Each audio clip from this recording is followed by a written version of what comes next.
Hello. We're back. We are so back. It's so over. We are so back. And I think the YouTube should be working as well.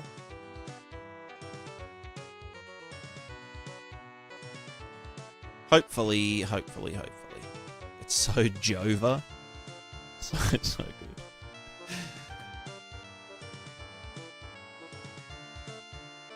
Who the hell is Joe? Who the hell is Steve Jobs?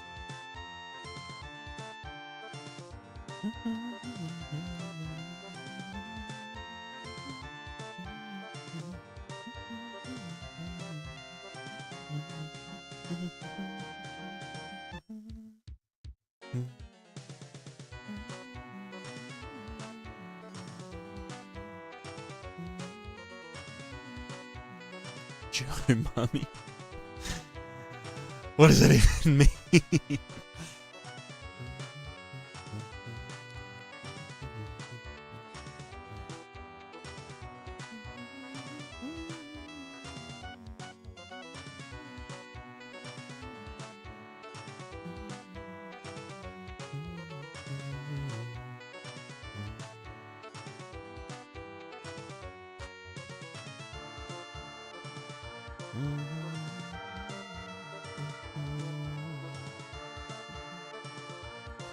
Wouldn't you like to know, Weather Boy?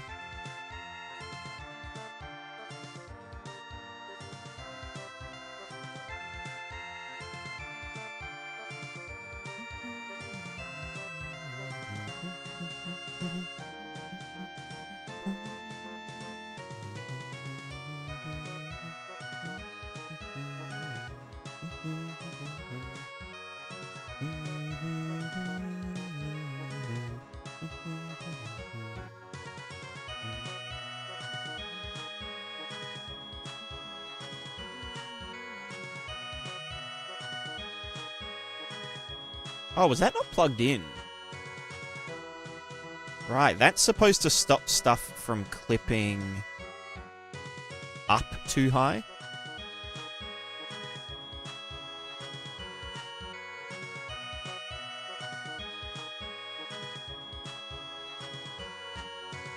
But then it can't ever... Well, I mean, that's kind of fine. We don't really want it clipping up. Well, that's the old... Okay, maybe like 2.5 meters is good.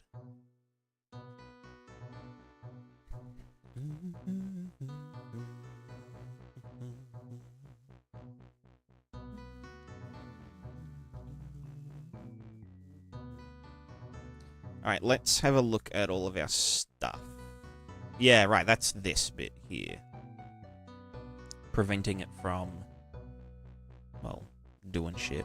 We're still getting the foam, which is so cursed. But that's just because we're not multiplying the foam by this. Which I probably should. Right? Foam is B. Which is, yeah, it's all hitting on stuff and then doing shit.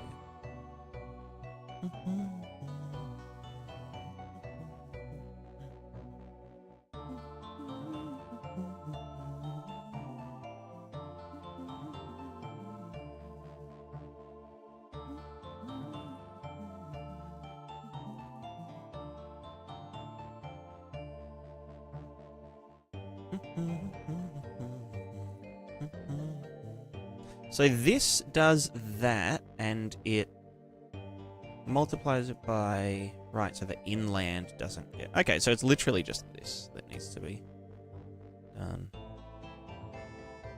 And that will just get rid of all ocean wave peak inside, yeah, inland. So that's fine.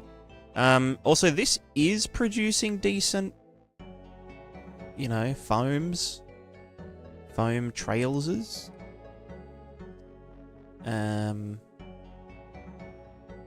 That's wetness, so this is foam. And this is velocities, and it's doing shit, yeah.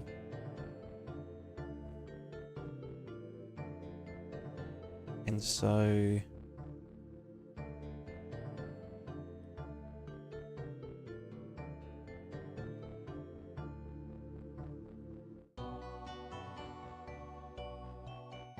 yeah. UE 5.6.1 released. Oh. Any changes? Any updates?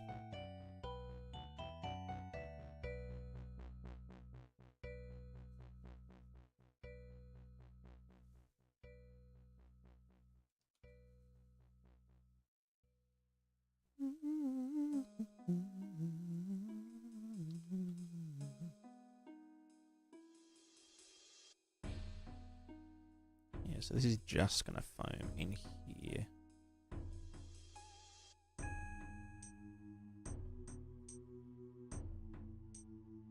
Okay, even at like small amplitudes, these waves still foam it up a bit.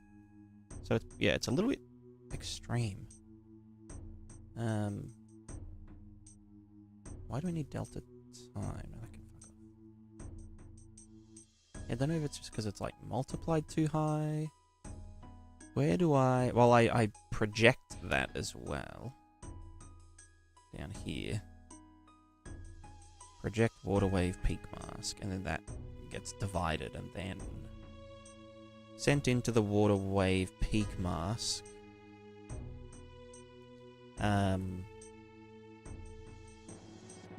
Just need to be further? Because it is getting added, right? Where we go waves, foam, and wetness. I don't think we need this convergence stuff anymore, because like we compare it against, you know, I'll just move it down. We compare it against distance fields to get like this foam here against, you know, the shore for the fallback stuff. And then here we're getting wave distance fields. We halve the distance. Yep. This is the advection here. That goes into the water wave foam.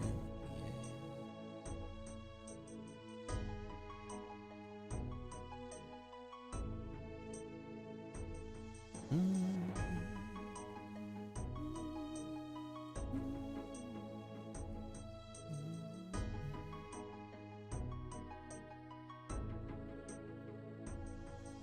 Did a burp. I'm a burper. Voxel foliage, more experiments, perhaps? Yeah. They love their experimenting. I mean, honestly, I don't mind them, you know, progressing rendering technology and, like, experimenting with shit. I just wish they wouldn't kind of... I don't know. Lumen and Nanite are, like, very pushed. You know? They really want everyone using it. Even though it's not ready. Like I understand having the tech available. And, like, if people want to try it out and can make it work, then, like, you know, that's really good. But it's a little bit like... You know, like, use Nanite. Use Nanite or all of our other features won't work. Well, which, as well, I do understand, yeah, like, okay, a lot of things depend on Nanite being enabled because, you know, they do, like, cluster texturing and all that kind of stuff. Like VSMs. But... Finding learning results on non-lumen is quite tough at the moment. Any key phrases I should be using? I could be using C, non-nanite, tutorials, etc., or rather non-lumen. UE4 is, yeah, probably a good Just look at old UE4 tutorials about lighting, because the traditional lighting rendering hasn't changed at all since UE4. So UE4 is probably a very good keyword to look at.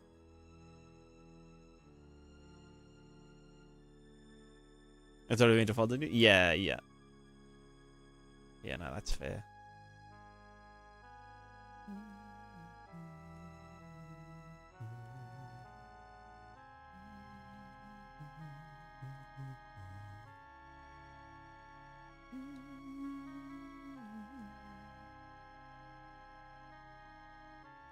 Cool.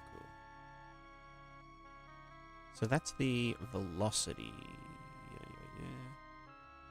And then that isn't adding, that's just... Yep, that's divergence, that's foam. The divergence should be current foam. Current foaming.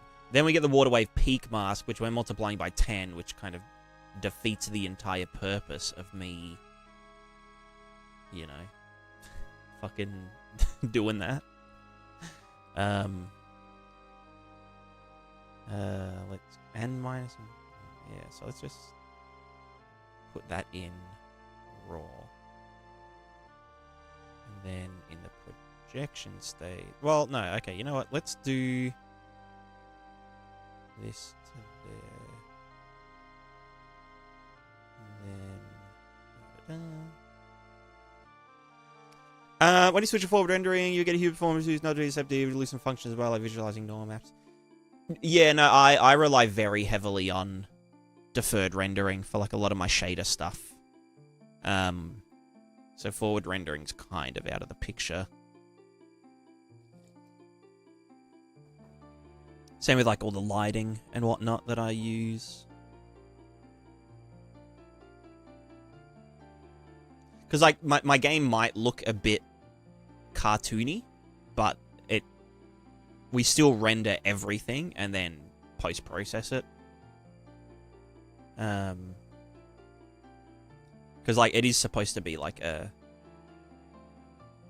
I don't know, I think it's an interesting style. Alright, how's this looking now? Okay, that is doing. It do be doing. But it does disappear very quick. Maybe I could go divide by 4. You know, assemble G buffers helps a lot in making some effects. Yeah, exactly. Maybe I could keep it up and then power it down. Just like power 2.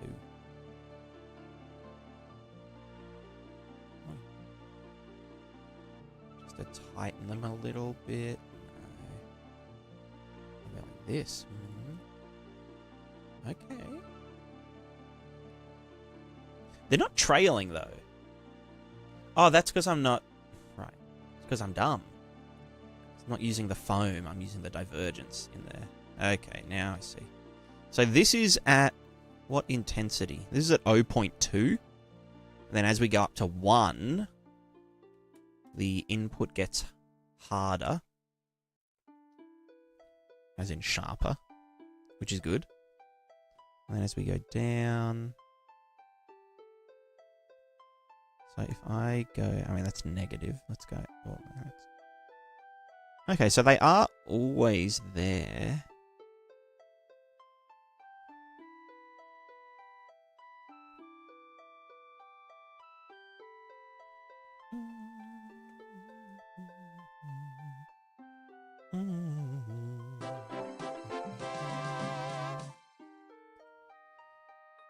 So that's 0.2. Can I just turn these fucking macro waves down, please? 0.2.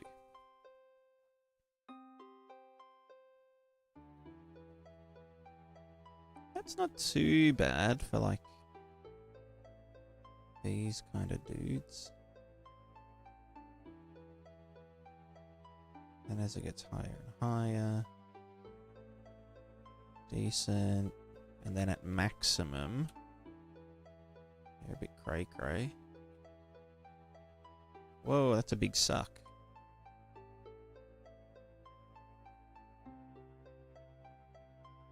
It's plugin. Yes, Prismatiscape plugin, but also using it in Prismatica. Yeah, it's fully simulated and fully stimulated water for no particular reason other than I like it. So just ignore this lake filling up. It's a bit cursed. But it's essentially, yeah, water. Water just around the player is fully simulated. So that, you know, it's all interactive and the rivers look realistic. If I go to, like, an actual river. Like, up here is a river. And so, yeah, like, it flows nicely. Nice and riverly. And it's fed in from the edges. So all you do is just place down, you know, splines. Like river splines. And then this will read at the very edges what the water level should be. And that's how it kind of gets fed in at the, you know, the simulation bounds. So, like, if I go down here, and then I move up this way, you can see that it really quickly catches up to being how it should be. Because we set the water height to be, you know, where it should be, and then it very quickly kind of rectifies into, well, it's simulated behavior. But that also means, like, when it rains, we can just make, you know, water flowing down everything and doing water stuff. So yeah, there's still a lot of work to be done, but you can kind of see the gist of it. But then at the shoreline, this is where it gets a bit more complicated. We well, just in general, there's the simulated zone, which is the pink foam. Then there's the deterministic zone, which is the yellow zone, which also handles, like, spawning particles. So, like, if it crashes, if in the pink or yellow zone, it will spawn particles, you know, where there's, like, big crashes and stuff. So the pink is simulated, but driven using the yellow zones. It's essentially this render target, and this also gets used for the buoyancy. This render target here. And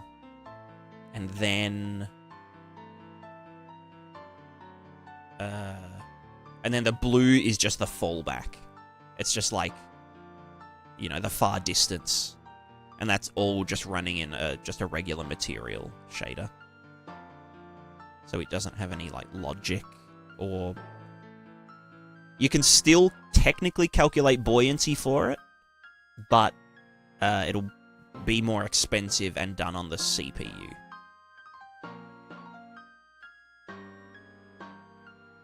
Well, not even more expensive, it gets done on the CPU, but it's like a lower detail buoyancy.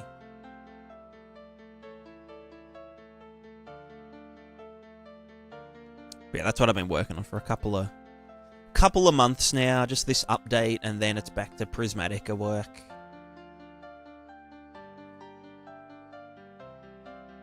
Back to full-time game dev, not just full-time plugin dev.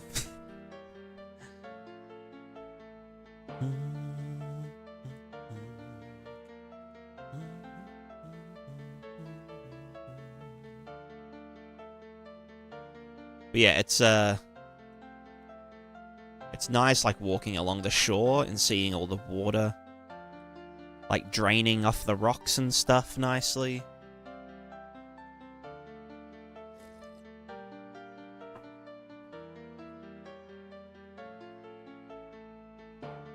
probably turn the waves up a bit higher. Turn the waves up to full blast. Been fighting with the Wordline texture node for about 2 days. Finally got it working correctly. Congrats! Congratulations. It's kind of shit, that one.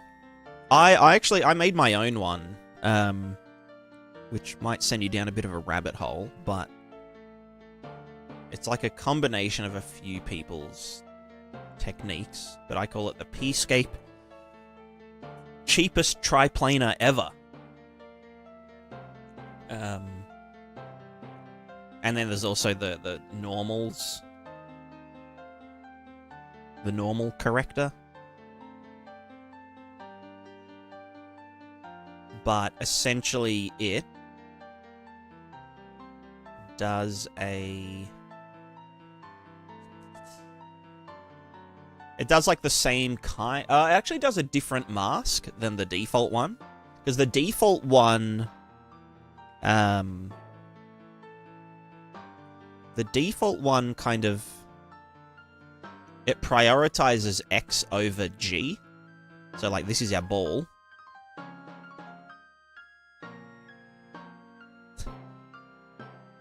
Good enough.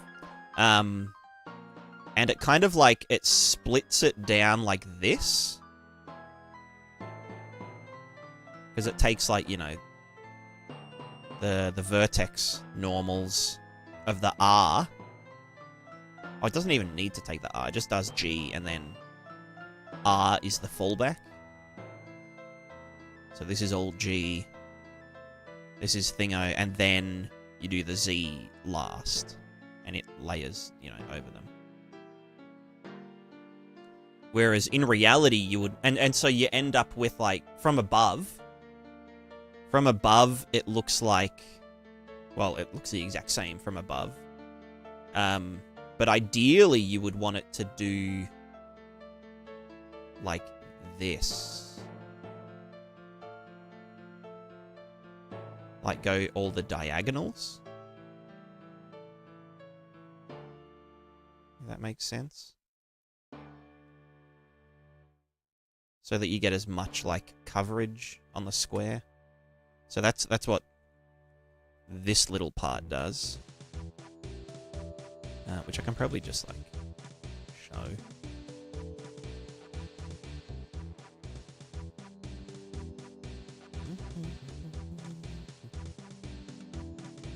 I won't go too deep into it. But then it uses dithering. So it only actually does one sample instead of 3 samples. Because you can, if you alternate, you know, every pixel, or so, you alternate the UV coordinate, it does it, you don't get any weird kind of stretching or distortion or weird stuff like that. It just, like, try and find somewhere that it's... Okay, here you can see the dithering. Barely.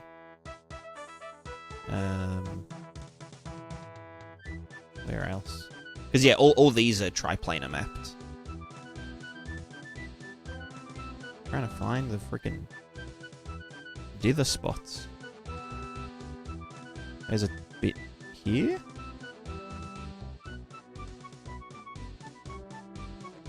But yeah, once it's in lit mode, you can't tell anywhere.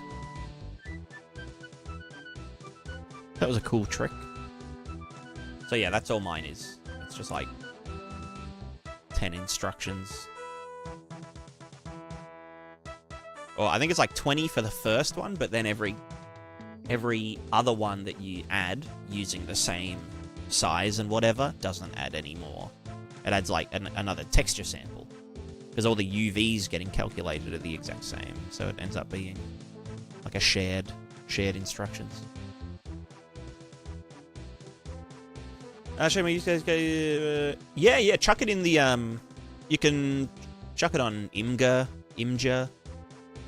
and put it in the Twitch chat, if you like.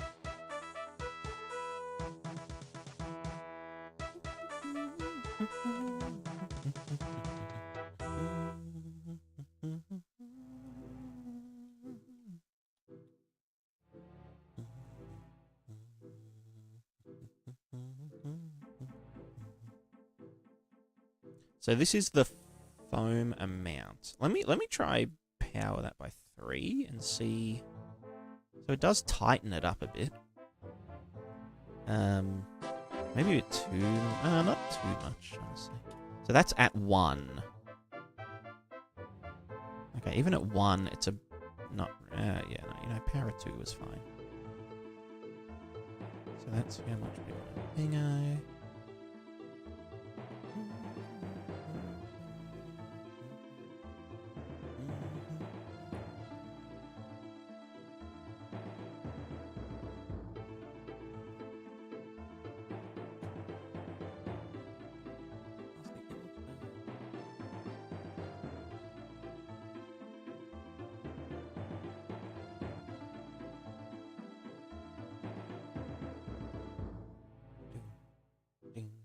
So using it to hide areas of a mesh that overlap a border.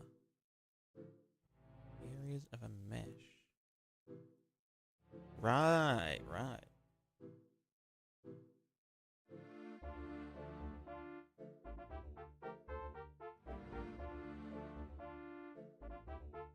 Eh?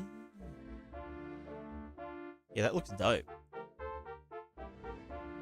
Yeah, under it. So then the wheel position. Ah, right. So you're using the world position to do it.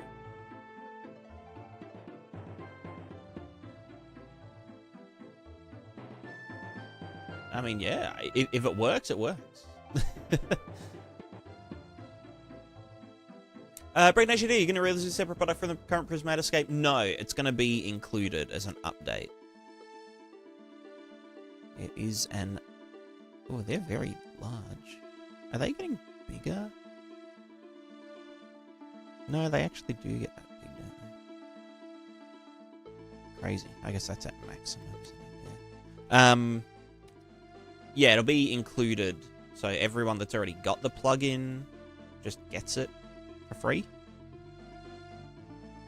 And everyone that wants the plugin will be paying a little bit more than, you know, the previous people that have bought it. It'll go up to like $49.99 instead of $34.99, or maybe 60. What about $69.99? 60? Oh no, I can't do. Yeah, I don't know. Maybe 69.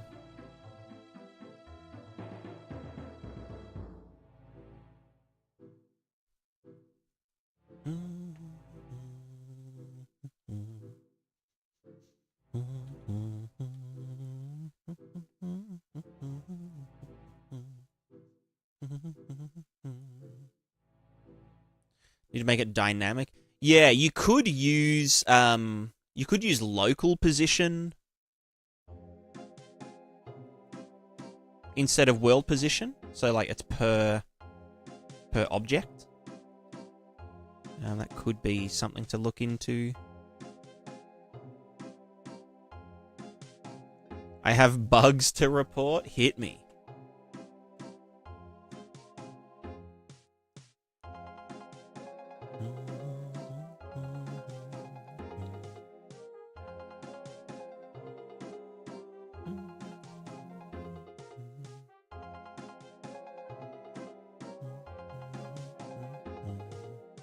Oceanology's good enough, I'd use that. Oceanology, I don't think it does dynamic. Let me actually look that up.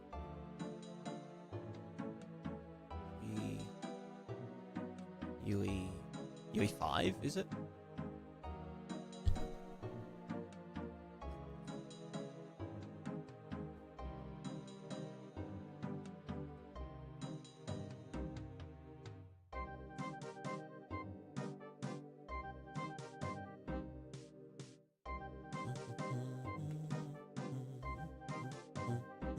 I mean, yeah, it's probably good enough for most games. Floaty Soviet, yeah. Right, let's see. FFT, waves.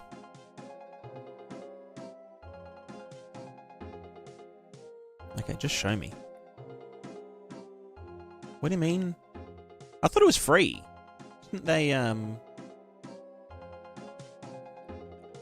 changed the skate manager in 5.6 when I opened the project after closing it. I changed the skate manager in 5.6 when I opened the project after closing it. It crashes instead of opening. Change the manager. So you mean like the one in the settings? Like in the project settings?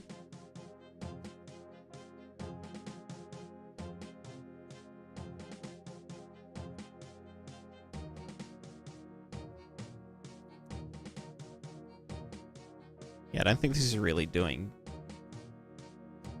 too much in terms of shoreline. It's a nice shader.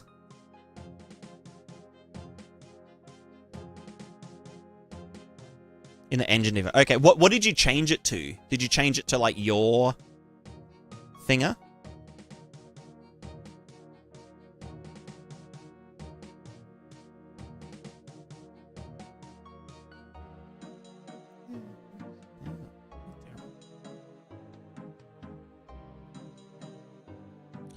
Something I did want to test. Hold on.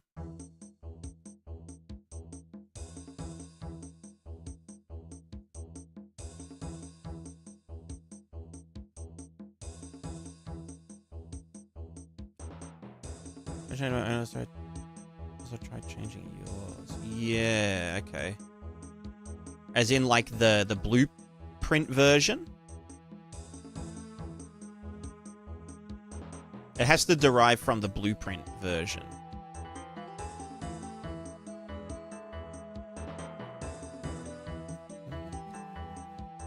Yeah, yeah. If you can... If you can narrow it down, that would be Giga. Okay, yeah, the BP version. Right, right. Because, yeah, mine is set... I mean, I'm in 5.5, I think.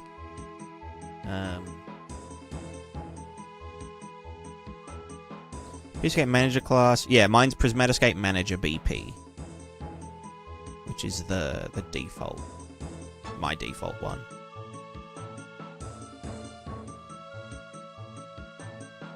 Yeah, I wonder why it wouldn't have...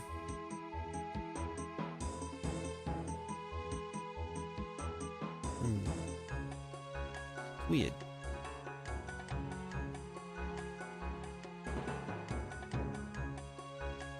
Right, we actually will get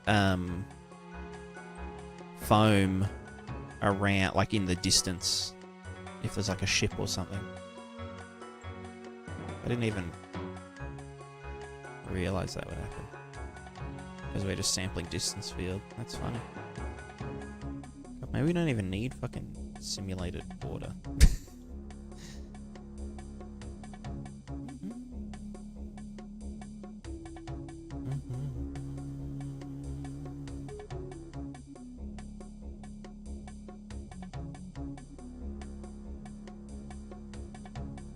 That's interesting.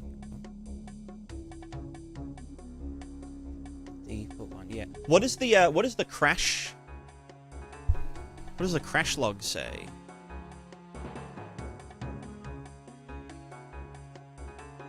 The approach is that crash. Yeah, yeah. I think you should be able to. I mean, you could delete the plugin first. Although then you might get some broken redirectors. You can probably change it in the... Try changing the startup level first, which you can just do through like the INI files. Maybe it's just trying to load something that shouldn't be there in a level.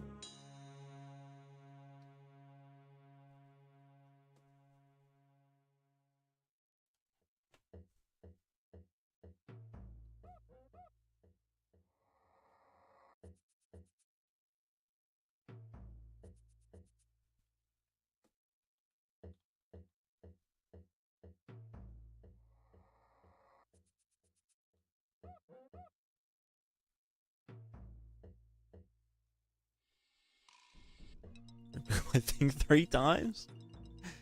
Jesus.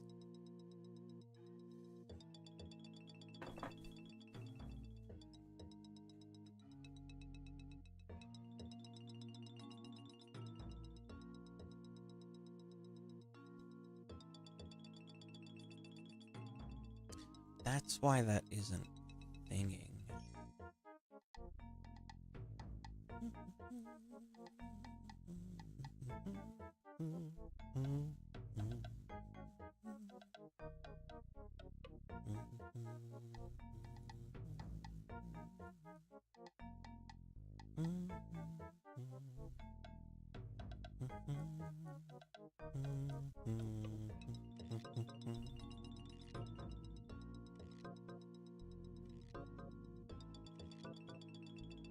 Yeah, that'd be awesome. If I can have a little geese.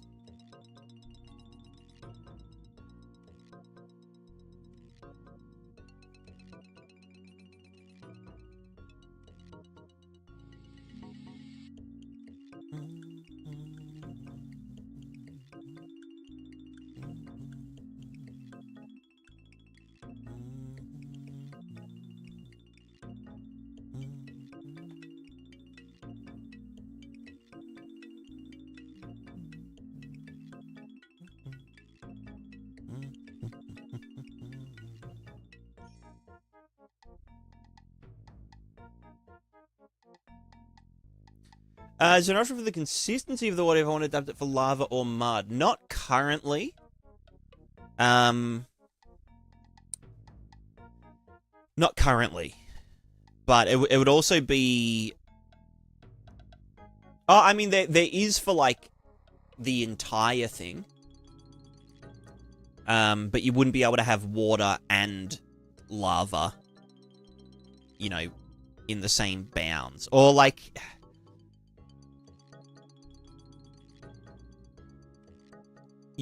I could set it up so that there's, like, some data that you can feed in. Like a mask that changes the, you know, the flow rate. So you could have, like, a pool of lava here that's using the water behavior, the water simulation, and it is running, you know, it's all gloopy and whatever, and then you could have a pond of water next to it. But then if you tried to put the water into the lava, it would kind of, the water would become lava as it gets near to that mask, if that makes sense. Like, you'd be able to zone out what is water and what is lava, but you wouldn't actually be able to, like,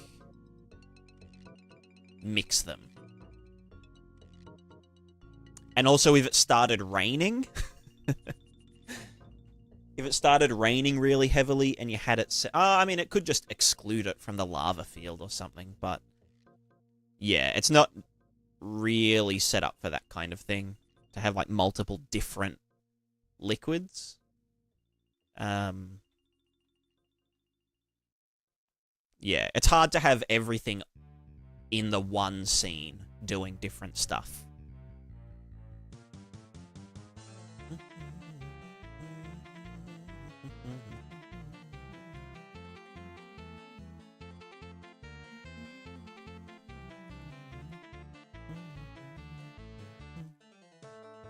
I want to take...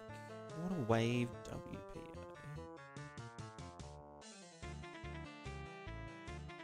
I guess this technically is the peak mask, right? Because we get from the texture... This is a forfer. Let's just grab the float out of here. This is our curvature mask. And then maybe I'll just add it to the peak mask. Float, water, wave, peak, mask. And then maybe it should be additive.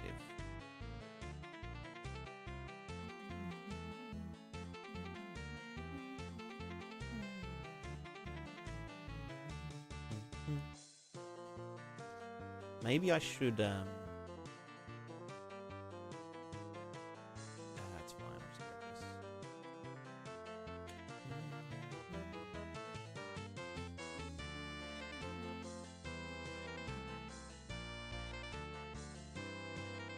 No, that should be.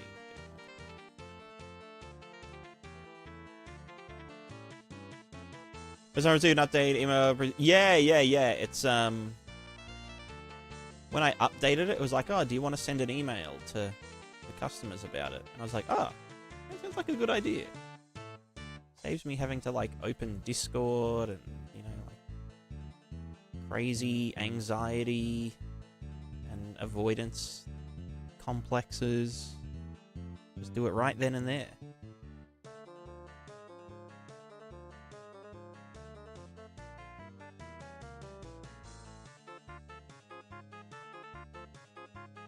Probably also need to multiply that like that. Oh god.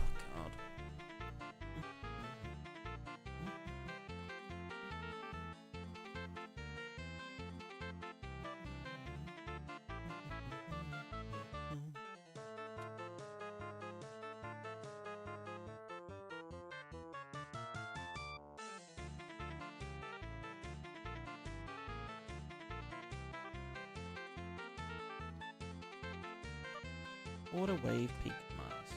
You just add that into it, and then where is it? Oh, there it is. Hello. It's just getting added. Yeah.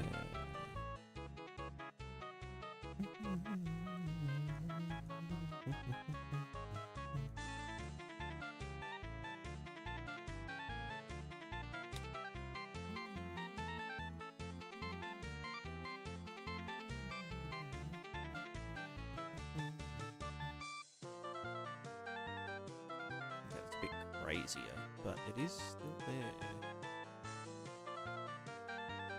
But it is more like if I...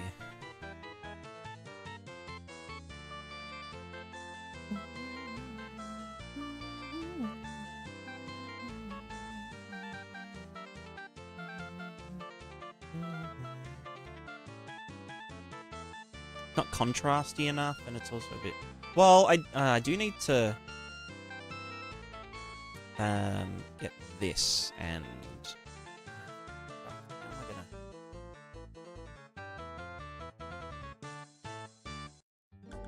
It's caused 800 load errors? Jesus Christ, what the hell? I'm so confused. Why is it doing this?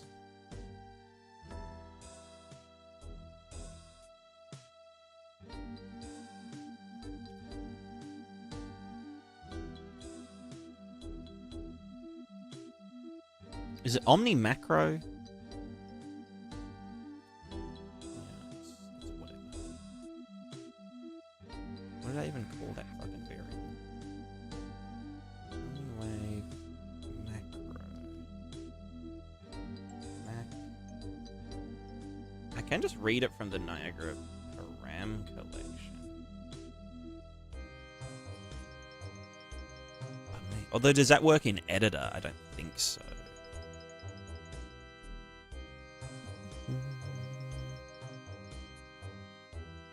Oh, that's not it. What am I looking for? Down here.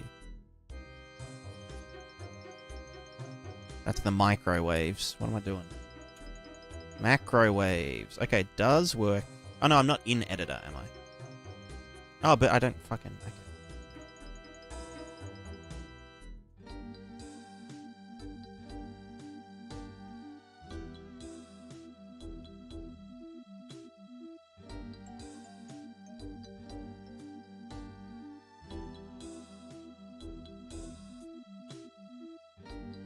Mess up the compiler of a different plugin. Right. I don't know. Did you send that crash message?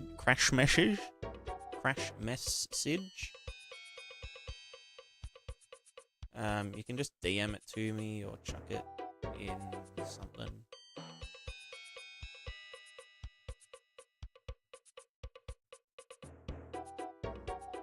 Hasn't been crashing. Okay. Something to do with C++. Yeah. Maybe they, like, deprecated one of the methods of downcasting.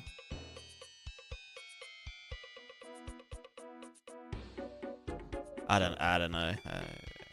I'm not a, I'm not an expert.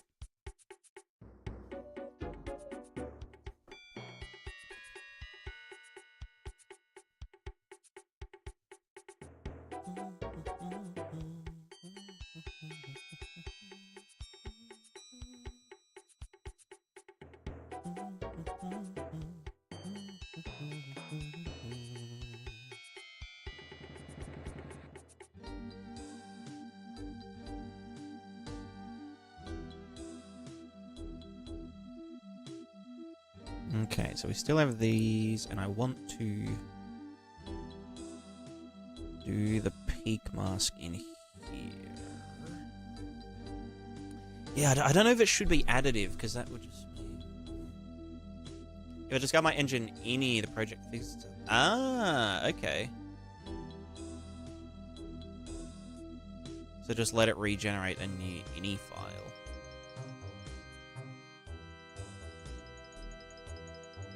So if you do that, everything's fine?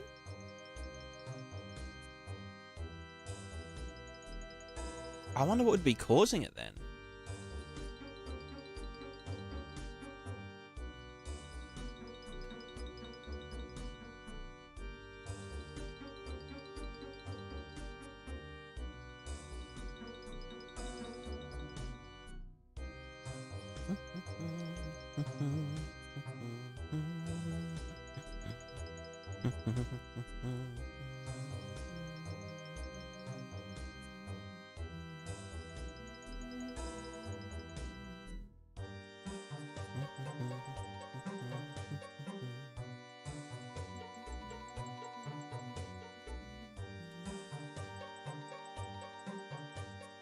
Okay, that does get its stuff going.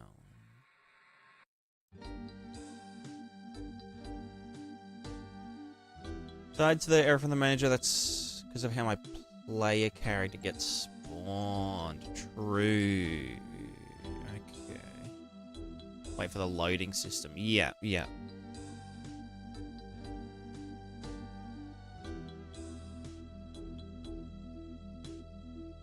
Yeah, I do need to,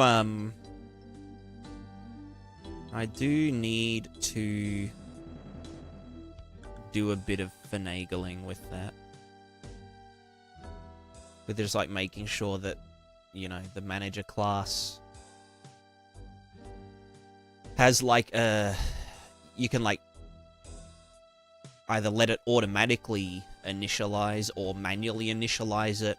Because at the moment it just initializes it on scene. Or, like, on world creation. Because it's like a subsystem. But yeah, I definitely need to do like a bit of a thing. Oh, that's looking nicer.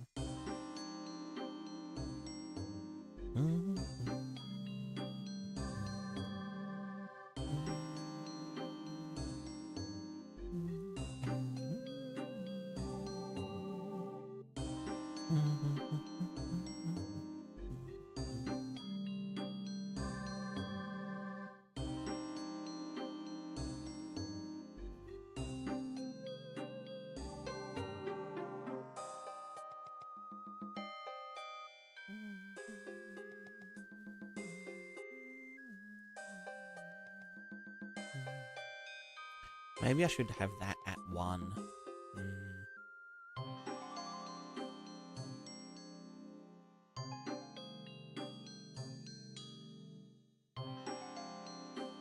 Okay, it's starting to look similar. There is this funny little, band around here. Although I don't know if that's just an illusion.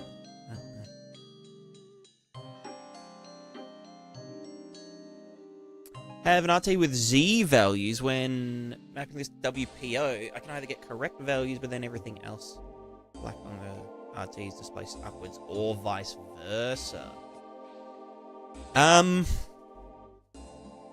Very complex, very complex.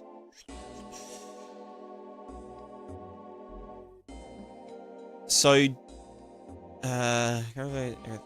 get correct values, but then everything else. black on the render target is displaced upwards or vice versa.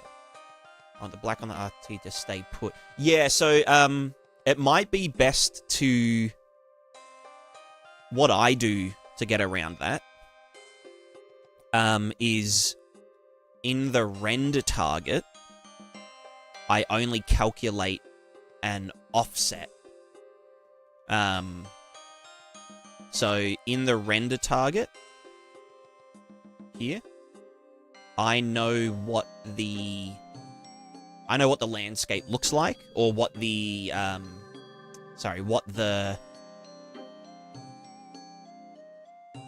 I know this height here. I know the height of the mesh.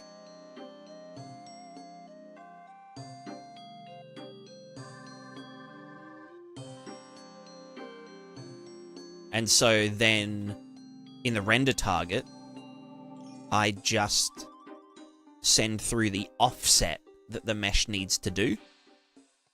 And that's in this, not this channel, it's in a different channel, but yeah.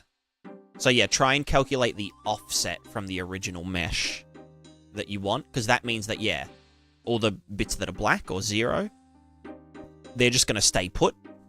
And all the bits that need to go up or down are going to go up and down. It also gets around, because I used to do it where I'd give it the, I'd be saying, like, okay, this is the absolute world position that you need to be at. And then I would compare that to, you know, the mesh and whatever, or compare it.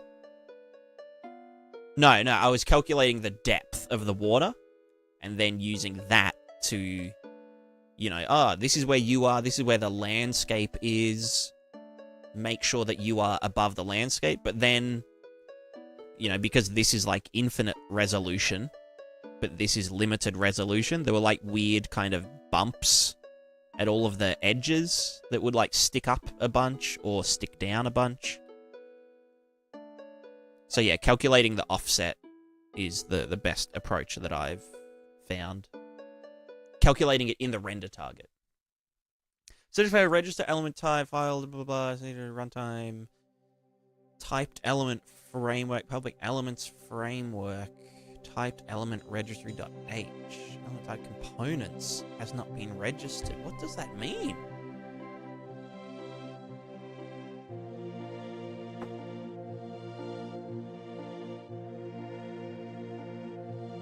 Was trying to get Absolute Z to work. Try computing an offset. Yeah.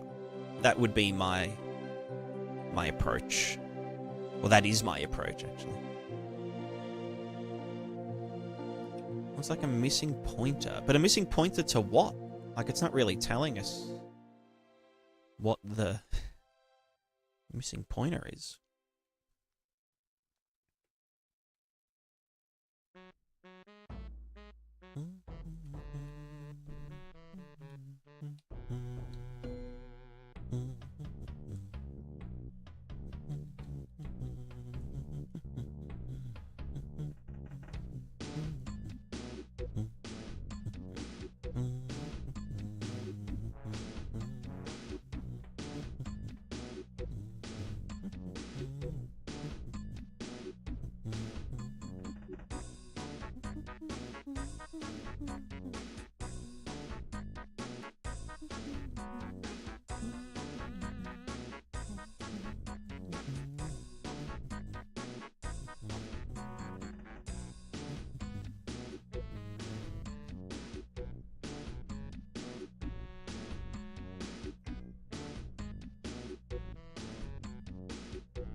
Oh, the peak mask has negative values, doesn't it?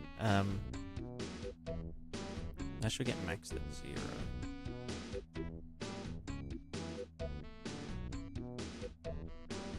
As it comes into there. So that should have more in here. Yep, cool.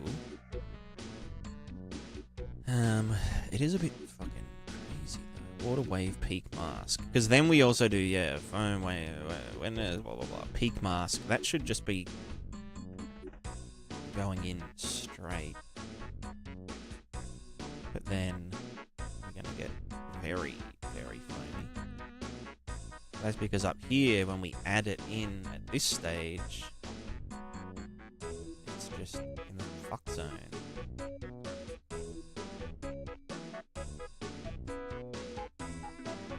Can I surf those waves? Not right now, but you will be able to once the buoyancy is implemented. They'll technically be surfable.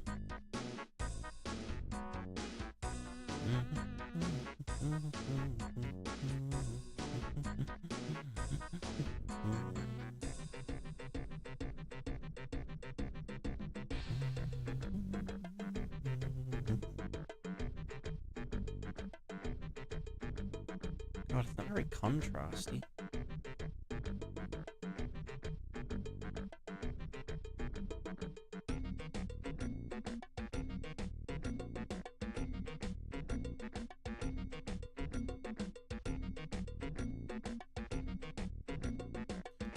Other reminds me of a video about Ace Rollermaid. True. His was about FFT waves, wasn't it?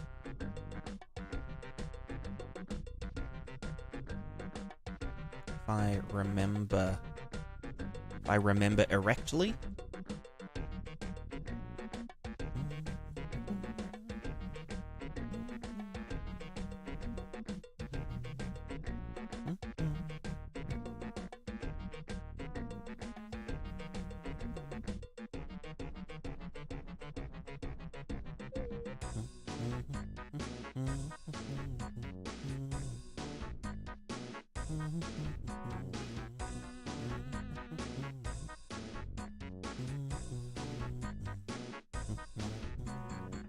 How do I want this to feed in? I guess we want to do this times by this, but then also this. So that's the height. Yeah, the buoyancy. True, true. That was doing asynchronous readbacks as well, wasn't it? GPU readback. Doesn't tile. Neither does mine. How was his not tiling? Was it using time distortion, or was it just a giant simulation space? That was so long ago.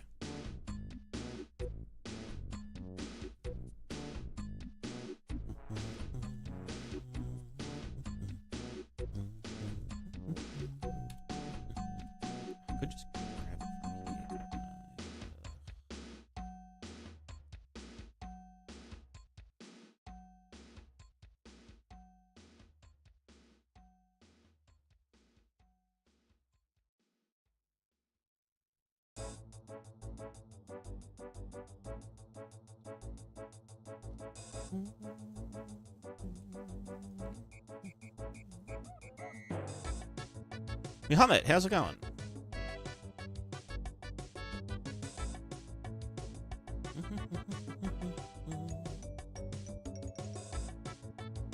I'm still working on water, before you ask.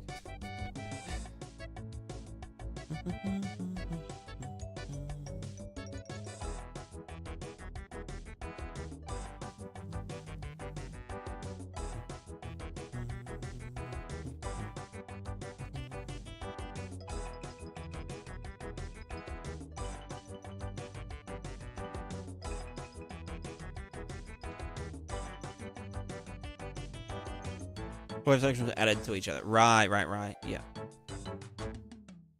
Okay, this is getting similar to that, which is good.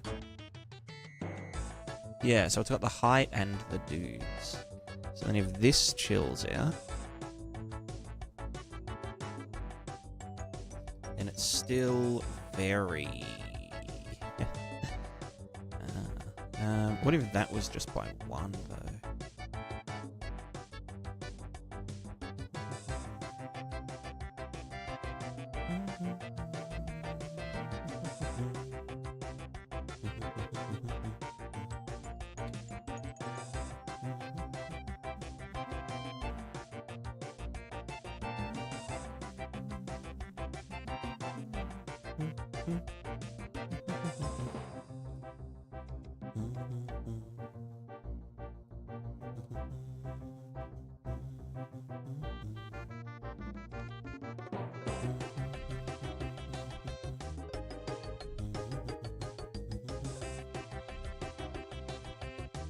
I could...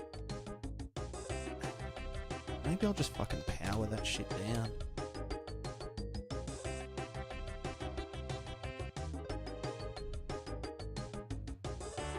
Have you ever experienced to break tiling by using the world position of the object, in this case, the plane? Yeah, I do. I actually do that in this case. Using the world position. So it's pretty much length or distance from world origin. Divided. So for every 1,000 units in world space from the world origin, the time of the animation is forward by 1 second. So it's like a time distortion. And so, yeah, like this is... You can see tiling if you look at it along this way. Not really. You can kind of see like bands of the animation kind of moving towards world origin in a way.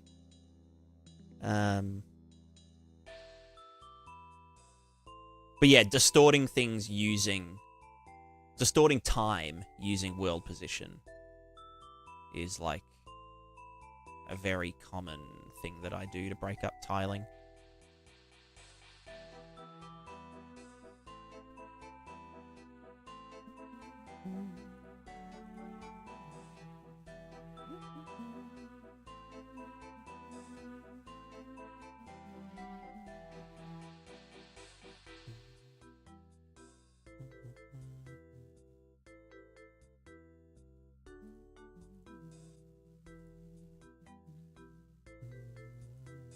That's a bit better.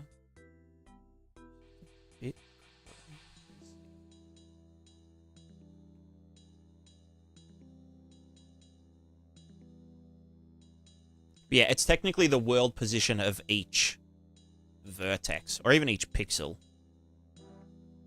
gets used to distort the time. I do it as well with the Gerstner waves. I can actually show this in real time. So with these waves, these are all going in the exact same direction. But we use world position to...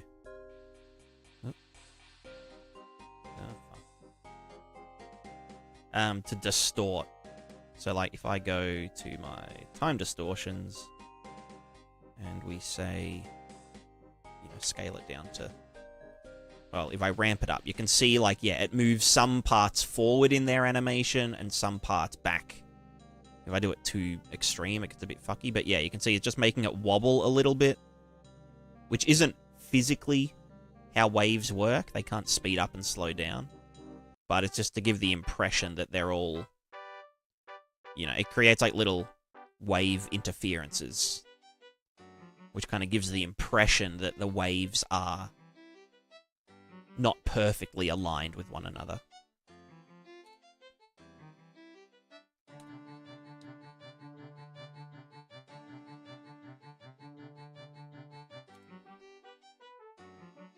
Should probably set them to that.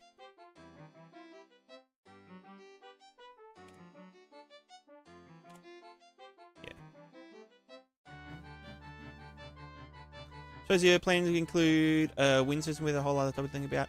I've already got a wind simulation in this plugin. In terms of like foliage wind and that kind of stuff.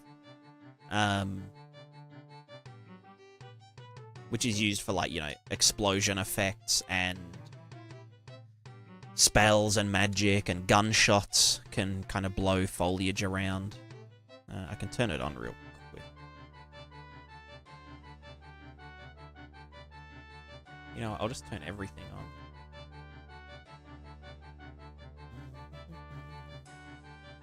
Wind, deform. That's all it needs.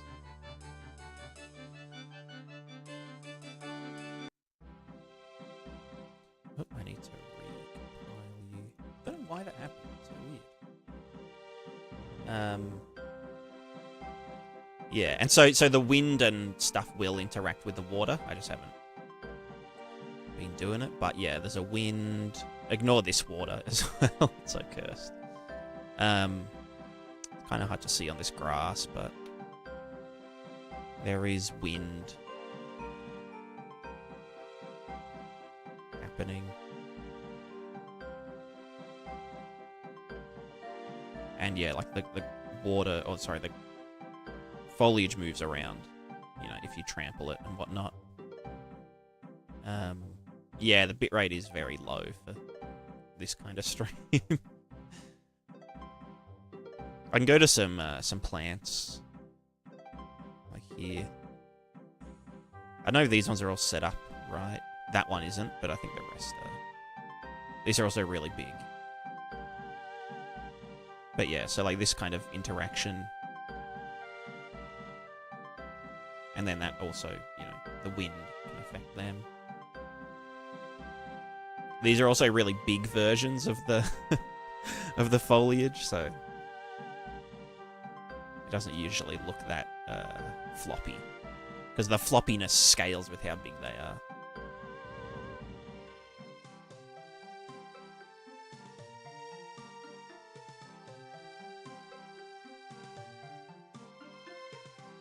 Cheers, yeah, it's cool. And so yeah, the wind system, you know, you can use it for like, I mean, even if a character is moving fast enough, it will draw to the wind system. So you see there, I just moved fast enough that the wind was blowing the grass around. So if you've got like really fast creatures or people or whatever. And yeah, then you can also use it to kind of do explosions. So that all the tree leaves and all the stuff kind of gets affected. Not so much of the player and it's... Yeah, exactly. That's why I, you know, did it in the first place, because it's like... Especially because my game in particular, because it's a top-down perspective, there's like a lot of rendering budget that, you know... A lot of rendering budget left. Because everything's culled off screen. So it's like, well, may as well do some fucked up GPU simulation bullshit. And whatnot.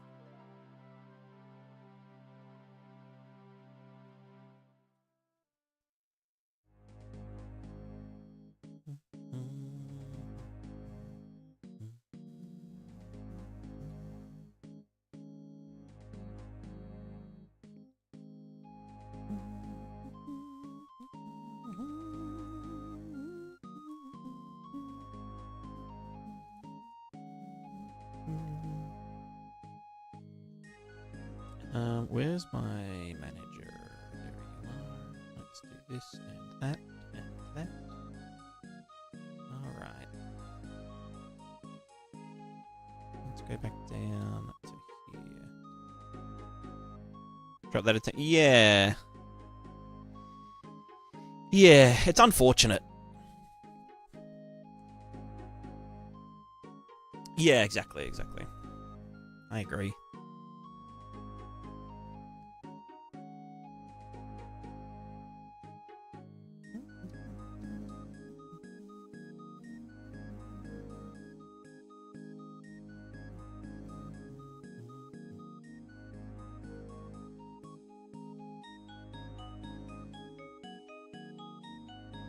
Okay, it's looking pretty good. Yeah, like in this zone. It is pretty obvious, this drop-off. I don't know why that's happening. I might just have to, the foam to be, like, more exponential. Because it's obviously, it's the same in here.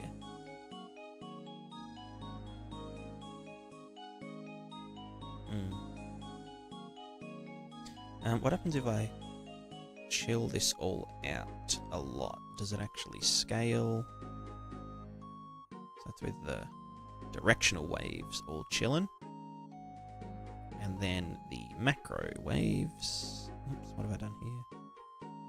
Do that down to 0.5 is still a bit crazy. Down to 0. Something. Ah, so that isn't getting scaled by the intensity. Right.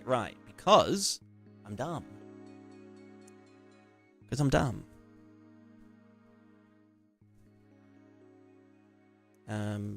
That would be because we aren't scaling it by this.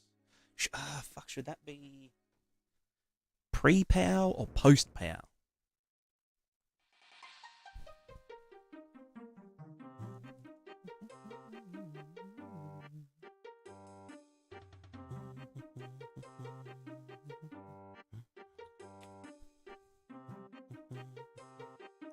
Try it pre. See how that goes. Because we shouldn't really see anything here. Yeah, it should be very chill. And there's just a tiny bit from here. So that's with it at, yeah, pretty much 0. And as it comes up, we start to get a bit more happening. Not quite enough.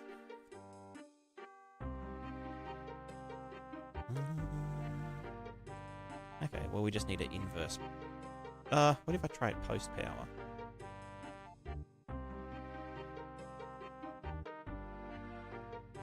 Post-power. Alright, what the fuck? Get into... You go there, you into there, then into there.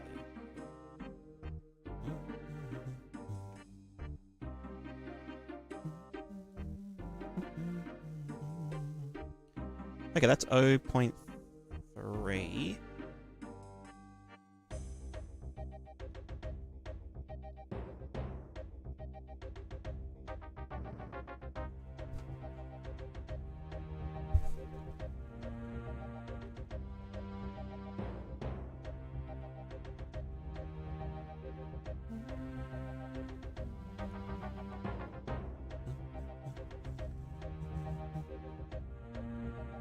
So then towards...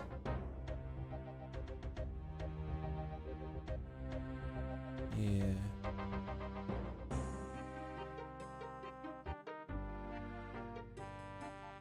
Again, once it reaches maximum, it's like pretty good. I think I do just need to inverse power this. The amplitude variable. To balance it in.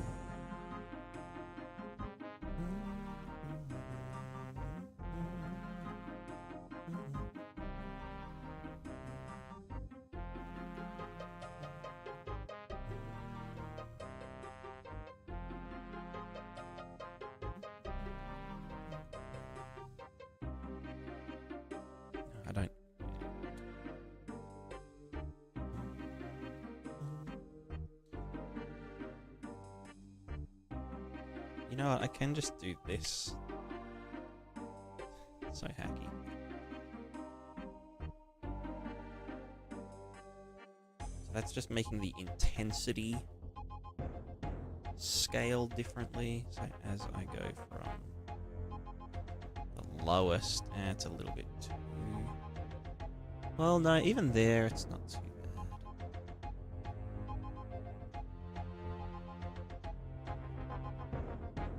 Again, it's just for the far shit. And as it gets up... Yeah, so probably... Yeah. Just need to keep tweaking.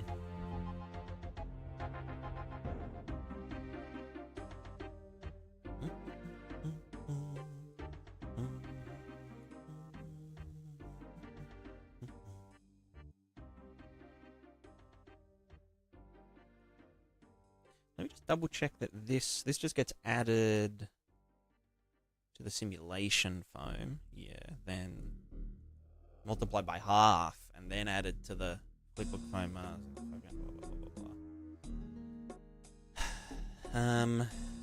Let's see. It's because of this. Yeah. Foam intensity. Oh no, that's just for the soft foam, isn't it? Why is that different than in here? Whatever. Okay. Right, that's for the wind value, for the opacity. So then this is the one that then actually goes in and does this stuff. There's so much fucking balance.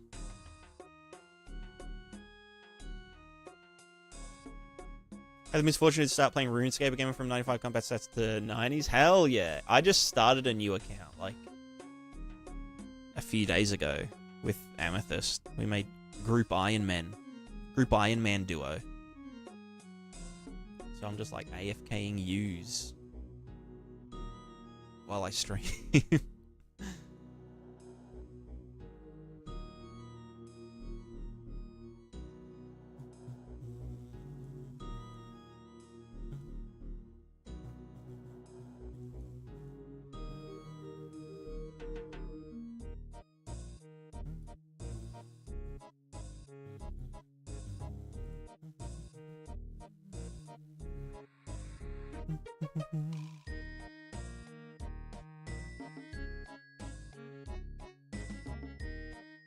Well, that really does pick up quickly. Probably too quickly. Why does it...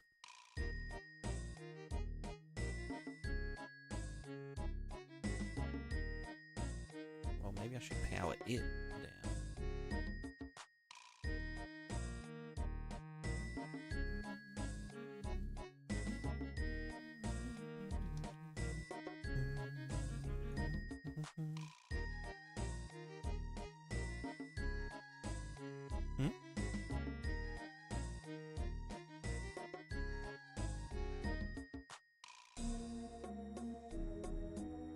It's a bit...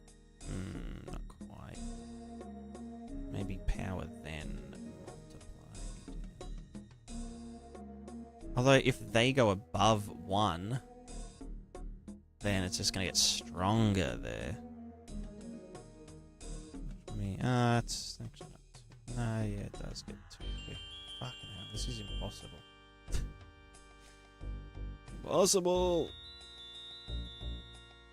Any recommendations to become VFX God? Just keep going. Just keep learning, keep doing.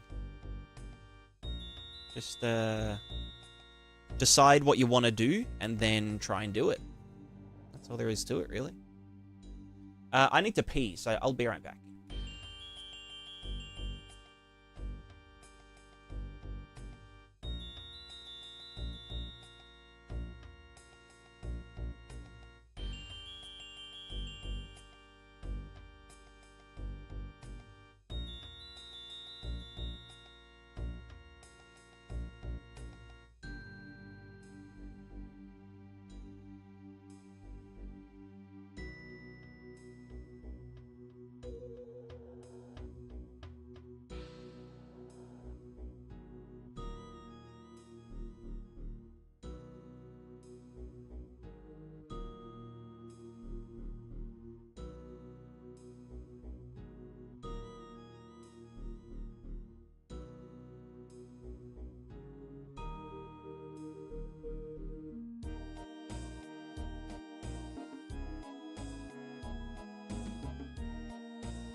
Alrighty, we are back. Yeah. Let's just keep tweaking this for a tiny little bit, and then I think we'll try get some particles going. It's gonna be lots of fun. Particles, schmarticles.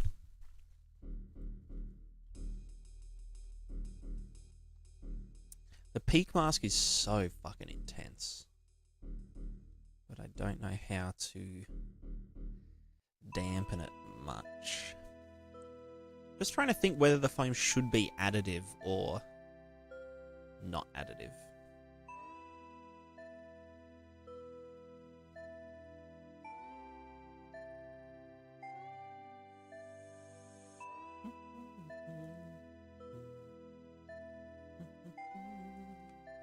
Also, this should probably get done in... see, the thing is, like, if I... There's the ocean waves and the shore waves.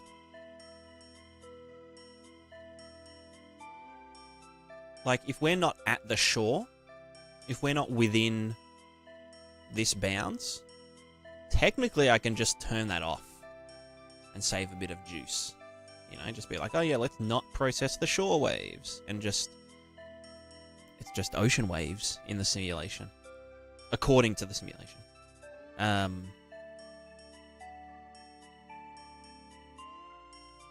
But...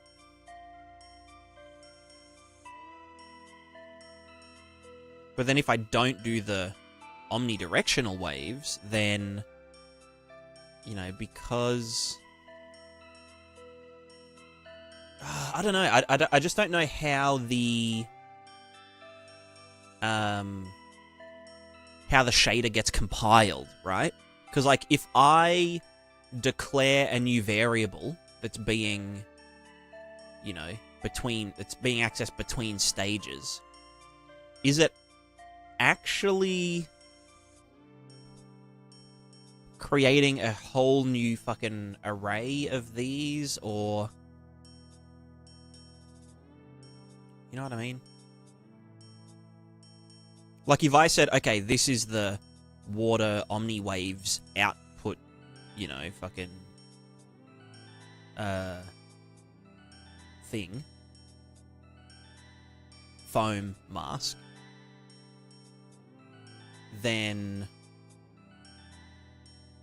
You know what I mean?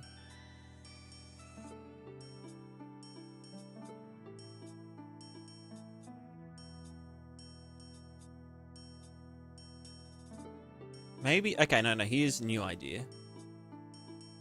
The ocean waves peak mask. We're gonna do all of the scaling and whatever in its own stage. So this divided by, I think, 4 is usually our go-to. Ocean wave peak mask divided by 4. There's also some logic in here that is maybe not the exact same as in here, because this one we compute a gradient from wave to wave so that it doesn't,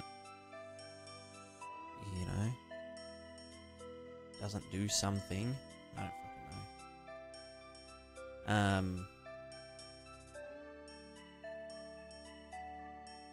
I should probably put that in there, right? In the fallback final foam mask. Even then, that gets fucking multiplied by...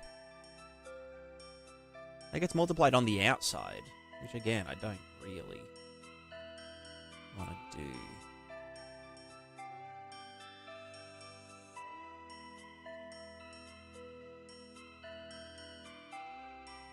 Crest mask here. I feel like that needs to be...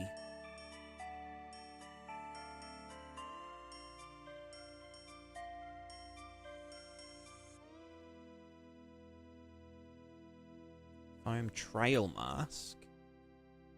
This guy, inverted power 3. Inverted power 3.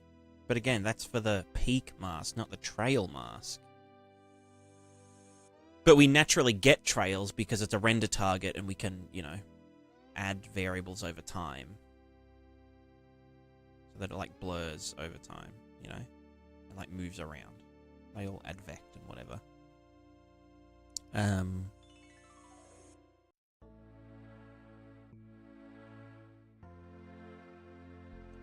But in here we don't do that. Maybe I do just want to add a tiny bit of the doodad to it.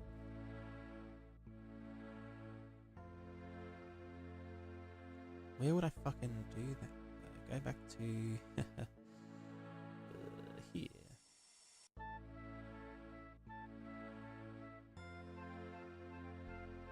Let's kill that. Don't. I guess when he does it, he does actually do shit. Not just no. We can probably just kill that. Just kill it. Just get out for now. Kill that. It's fine. Wave to wave gradient. Okay. Wave slightly forward in time. Why do I do that? Oh, because it's the crest mask.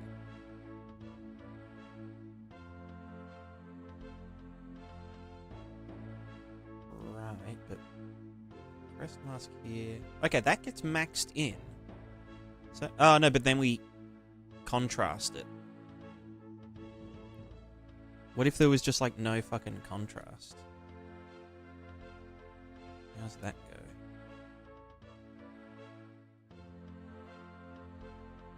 Yeah, then we get kind of more thingers. Can see it a bit better. I mean, that is kind of more like what happens in the real life, because the wind picks up and brushes against it and shit. So maybe that's fine. Just YOLO. So now it should match a little bit better. Because we have like, yeah, a kind of smooth thing. So in here, we would like to get... So that still gets, yeah, multiplied by this. Up here. Multiplied at the very end. So this is the trail.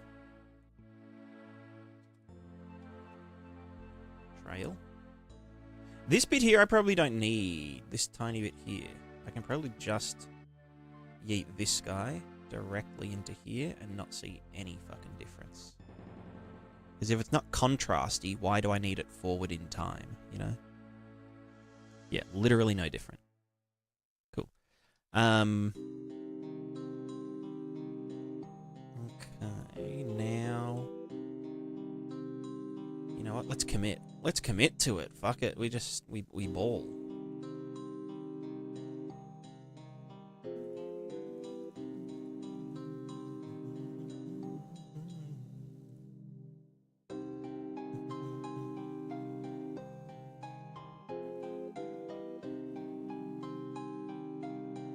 So then in here, we're using the exact same logic to get these masks along here.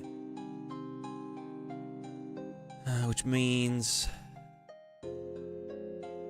in this guy, output foam trail mask. This is for this one Gerstner wave. Let's go back into our ocean fucker.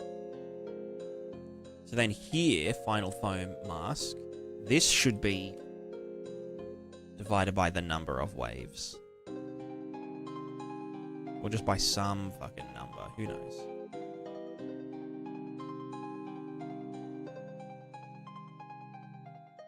So then on the outside, if I don't that would have been divided by 5, but whatever. No one cares. So now this should be way linear. Yeah, like way linear. Way more lineous. Way more Linus. You know what? Maybe I do... let me just turn the Omni waves down. Omni wave.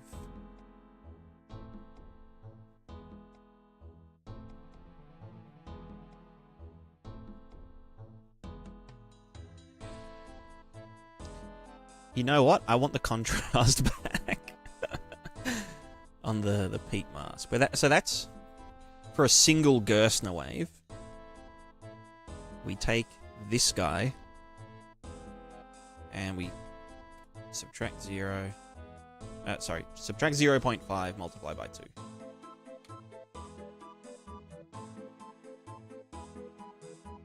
So this is the peak mask, but yeah. Yeah, it's more thingoed. More hard. It's more at the tip. That's better. Like it's maxed over the trail, which is from here to wherever its other thing is. Okay. So then in this guy, so we were dividing it by 4. Is there anything else I do after that to balance it and shit? Power of 3. Well, fucking, what does that even mean? Why am I doing this? That's for contrast. Do I want contrast? Or do I just want it to be, like, a lower value? You know what I mean? Like, it's so much fucking balancing and, like, bullshit. That should probably be 8. But then is this going to have enough, like, pizzazz? No, that's just not contrasty enough.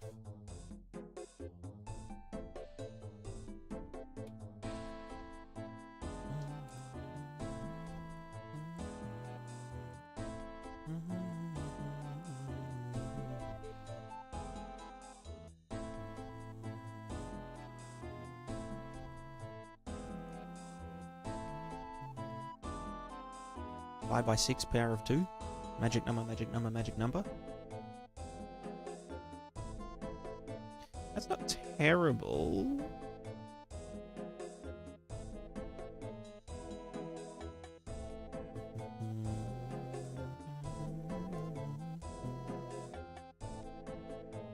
Needs more contrast. Let's divide by 4, power of 2. Oh no, that's what we were doing just before, weren't we? Power of 3? Then I think they're too hard. Fuck it, we ball. Oh, this isn't at maximum waveage though, is it? This is at half waveage. Although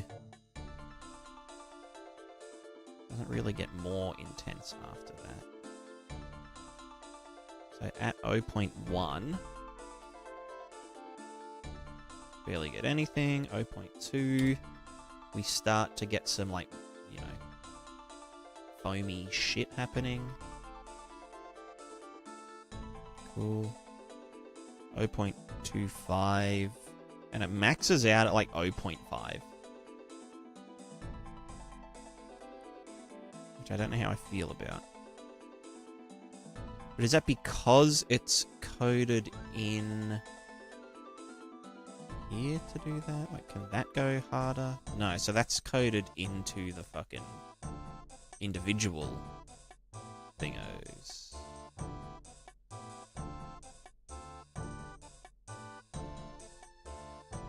This is just another fucking tweaking stream, I swear. I swear we never actually get anything done. We just tweak shit and tweak shit and tweak shit. If this was bigger,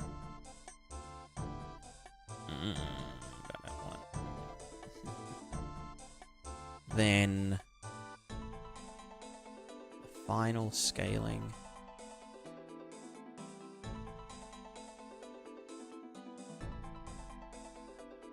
So that's 1. And it does scale all the way.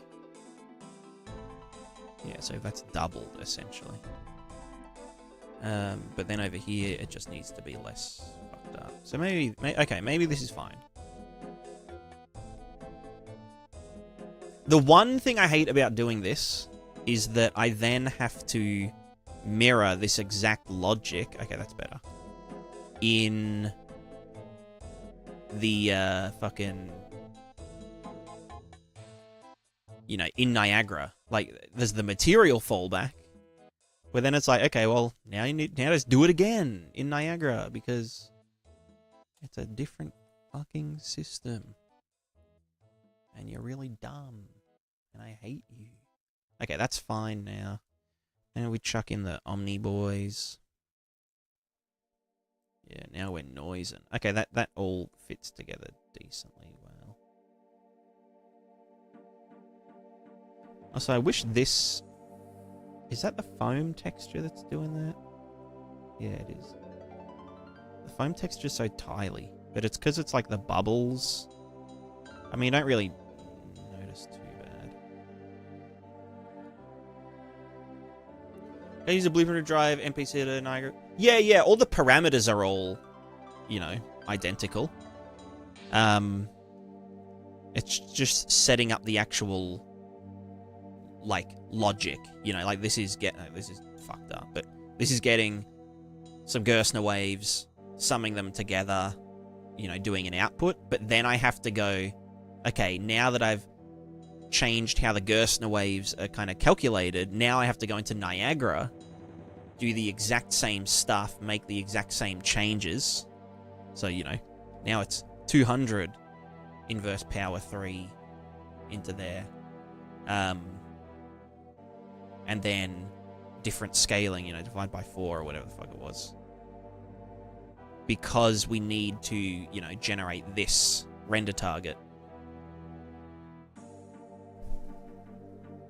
Holy spaghetti? Yeah, ignore that, ignore that.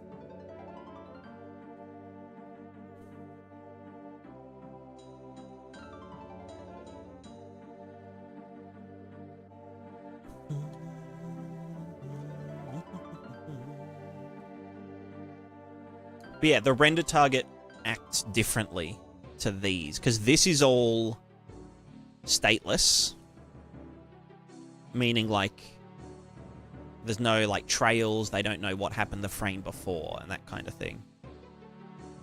So it's just like a fixed animation kind of thing, whereas in here we have the ability to do foam that like stays around and disappears dynamically in the yellow zone, orange zone.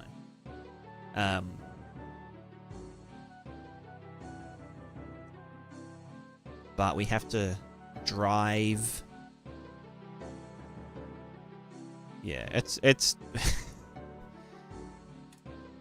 all a bit silly. The whole thing's a bit silly. Let's go down to 0. Let's just see if we can get this happening. This exact kind of patterns and shit happening in yellow zone. And I'll move out of it.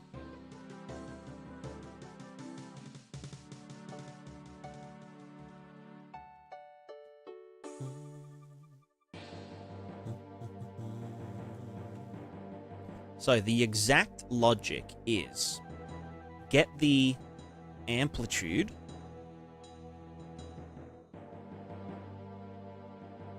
of the wave,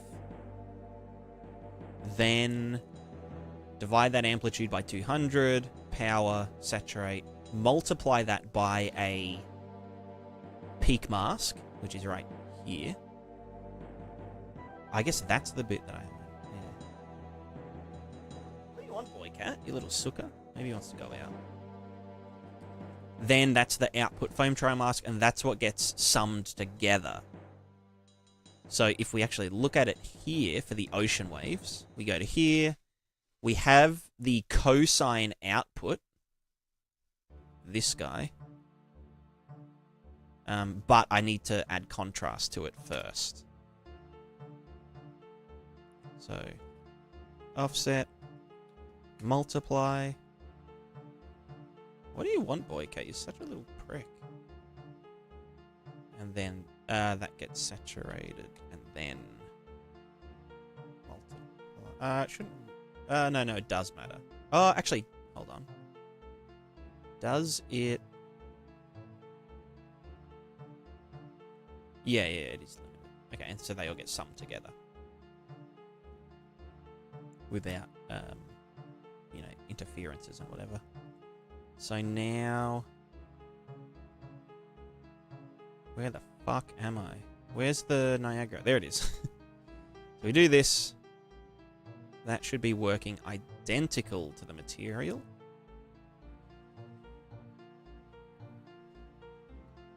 they all get summed together.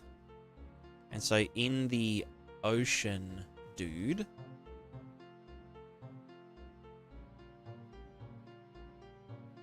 actually, what happens at the very end? That one. Yeah, whatever. So this is single Gerstner wave, foam, trail, mask. So then they all get summed together. So shore waves, whatever waves. We lerp between them at the end, so that's also fine. This bit here, that's all unused. That's all unused because we don't really bother with the curling waves in the distance anymore. So this is literally just get the final thing, divide it by 4, power of 3. But that's after they're summed together. What if I just did this, divide by 4, power of 3, independently? So this is foam mask here. If I just did, you know, you go into here, do that. Oh, I mean, it would be the same thing, right? It would be the exact same. If I did it independently, then lerp between them versus adding them together and then, or lerping between them. Yeah, because it would be multiplied by something then added together. So that's all fine. God, what a disaster. Okay, so that can fuck off. This is all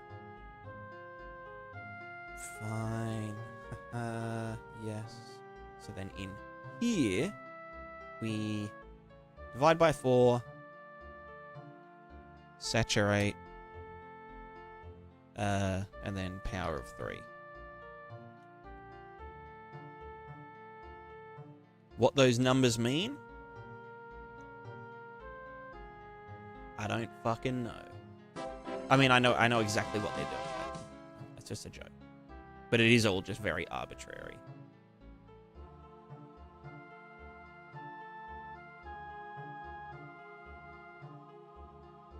Okay, so now when I do... So that's the ocean waves. Now we go to the shore waves, which are, yeah, doing a lerp, whatever. We get the previous water wave peak mask, which we're using to drive our foam. And then lerp between it and this guy, the one that we're generating for the shore waves. Bam, bam. Cool. And then that also gets multiplied by the shore lerp or the inland mask, which is this. That gets done at the very end. Which, if we don't have the shore waves, that's totally fine. Oh, unless we're so far inland that there isn't any shore waves in the simulation zone. Which is a thing. In which case we would want to probably do this part for each of them independently, rather than having the shore waves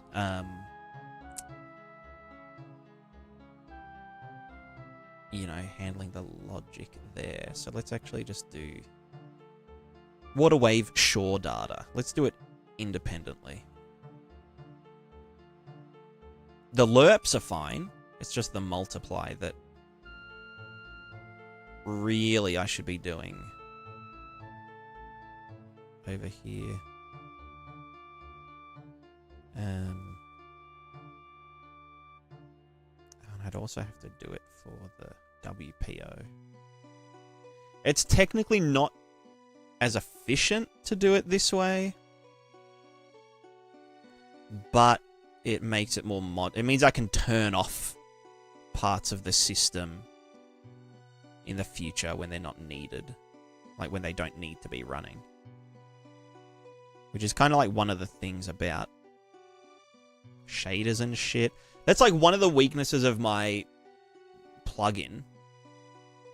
Is that it's like, it's fucking always running. And there's nothing you can really do about it. Like, even if there's no wind, you know, being shot out from characters or whatever, the wind system is still calculating every pixel of the render target.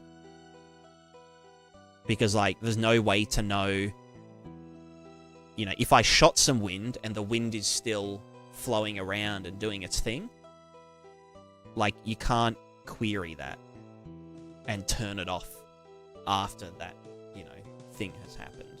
And you probably wouldn't want to either, because you don't really want it to have a variable cost. Like, you don't really want to be like, oh, in this specific scenario, the frame drops. The frames drop down to fucking whatever. Do you use C++ in any part of your game? I do a little bit. There is some C++ in this plugin for, like, gathering the input shapes. But I try to avoid C++ as much as I can. I'll probably do a bit more C++ once I start working on the game more. So after this plugin update, I'll probably do a bit more C++. But, yeah. It's a bit scary. It's not scary, it's just like, I don't know. It's harder to communicate with people if they're not C++ nerds.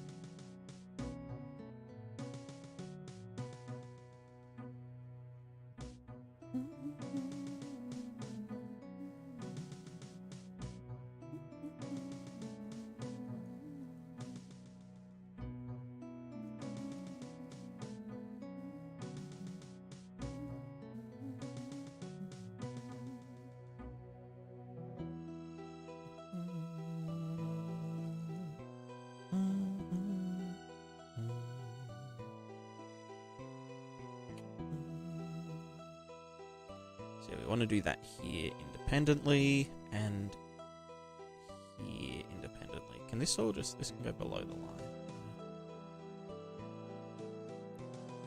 Alright, lots and lots of tidying up. Sometimes using C++ function library to complain with the blueprint is enough. Yeah, exactly. Yeah, like if you have some function that you're using a ton and it's, you know, a more complex one, just writing that function in C++ and then calling it from Blueprint can save a lot of juice. Because it means you're not invoking the Blueprint VM for every sub node within that function. It's just invoking the VM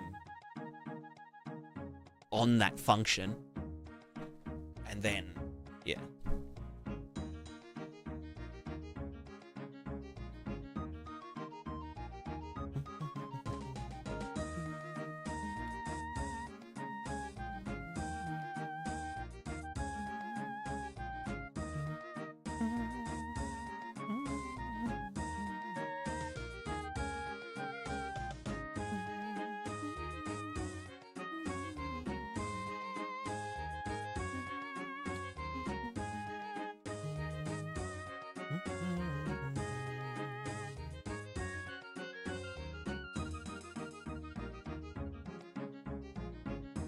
So yeah, I do a little bit of C++.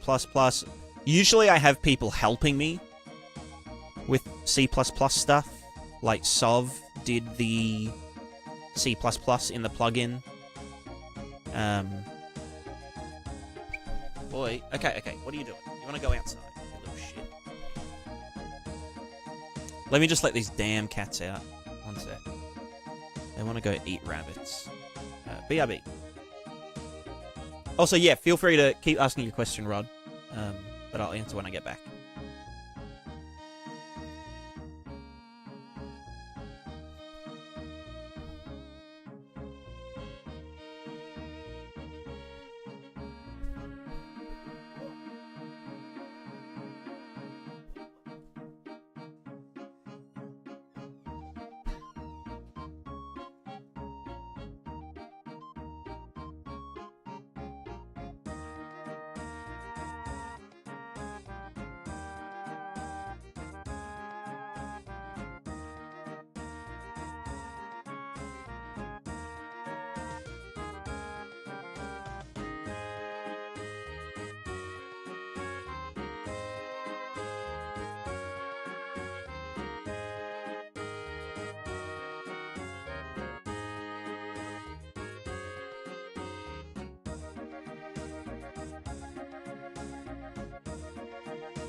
Oh, my mic's on.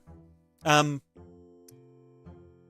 that gives you money, one that you have the most passion for, and one that you're obsessed in a healthy way. Which one would you choose? I think the second and third one are kind of almost the same thing to a lot of people, myself included. I seem to get very, you could say, fixated on, you know, specific things.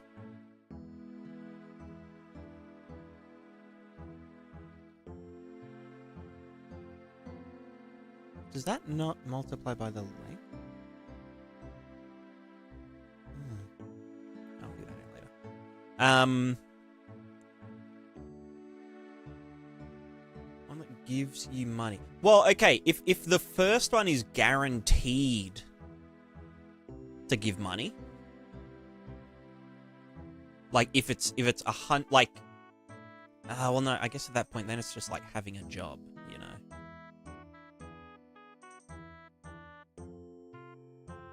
There's nothing wrong. There's nothing wrong with having a job.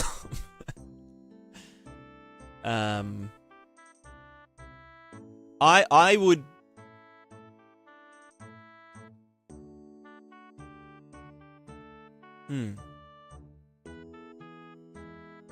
It's a good question.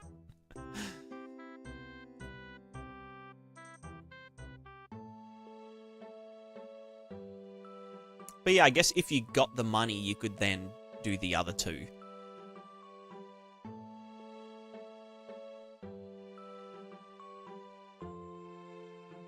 Which is probably a bit of a cop-out answer, but...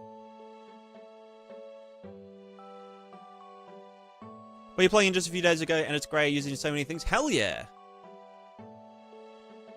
I'm happy to hear that. Water, wave, shore, data. Water, ocean waves. Water, waves, shore, data. Vector. Water, waves, shore, data. Let's grab channel Z from you.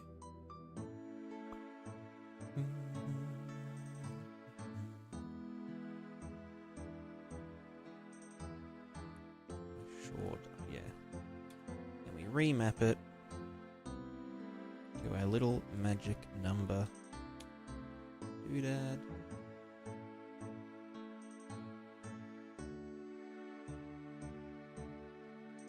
It's got the quality of most of these $200 plugins. Yeah, I just wanted everyone to be able to like dick around with it without like, you know, it's like I'm a hobbyist. Like, I do Unreal Engine as a hobby that just ends up making me a living.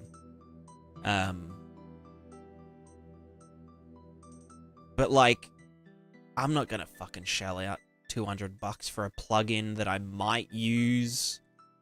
I might use on a product. You know, I might ship a game at some point in my life. Maybe I won't. And, like, you know, $200 is a... 200 American dollars. That's a shit ton of money.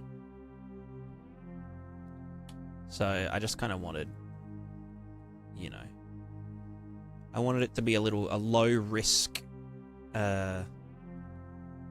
investment, I guess you could call it.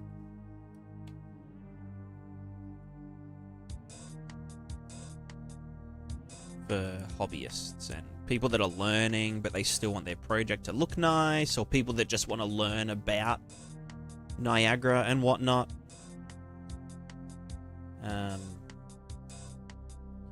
Yeah.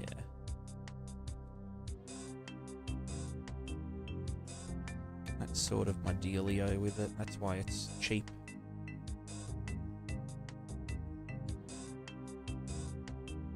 It's also like, even from a business point of view, you know, everyone knows about Fluid Flux and Fluid Ninja. But, like, how many people own those plugins? You know, like, it's a bit daunting. I need to be doing this post remap, don't I?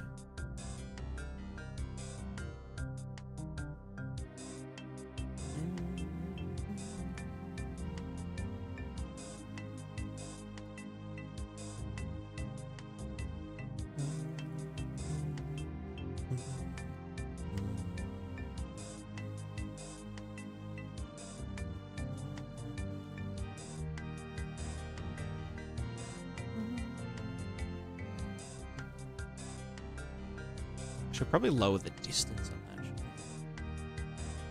Alright, so now we've got these peak masks all sorted. Now it's just a matter of... So let's revisit. So that's all good. Then they get... So that comes out here. They all get added together. So these go through, they add them all together. Over here. Do the waves. Add them all together. Oh, what, is that still on? Maybe I'll chuck that down to 4. Probably fine.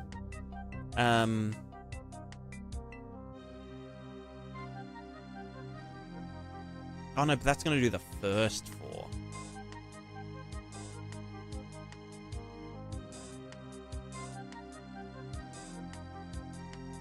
Is that what I'm doing in the shore as well? Or are they doing 4? 8.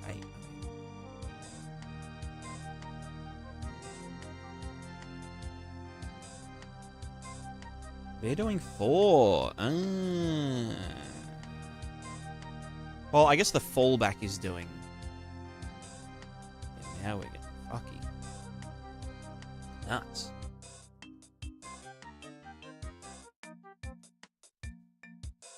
Right, and because there's fucking so many of them, the balance is gonna be... That's why that... Okay, hold on. Maybe I should...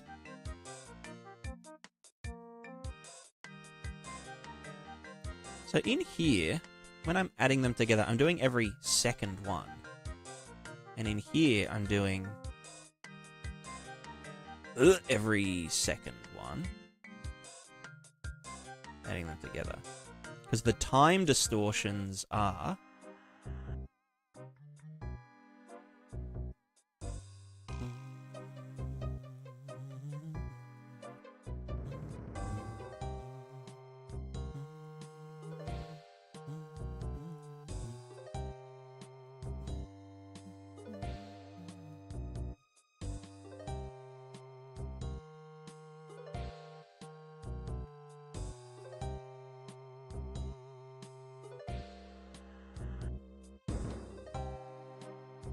Oh god, I can't fucking math right now.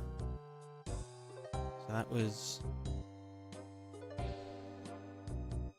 Let's to invert it. Plus or minus it. But then... I'll just do index times 2. Or is that what I was doing here?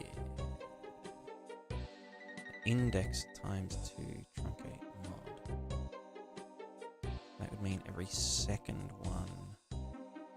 I mean, that's the same as not putting that in, but... fuck it, I'll do all 8. It doesn't matter. We do all 8 of them.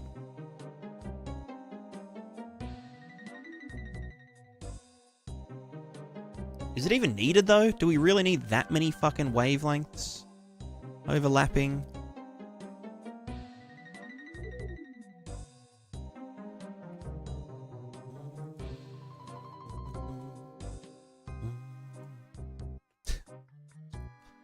It's fucked.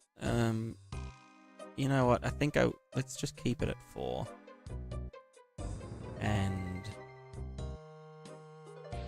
make it every second. So if I do 1, 2, 3, and 4, then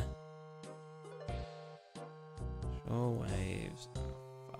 Current index. So 1, 2, 3, and 4.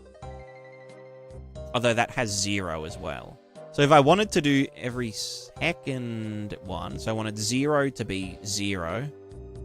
I wanted, well, yeah, 1 to be 2, 2 to be 3.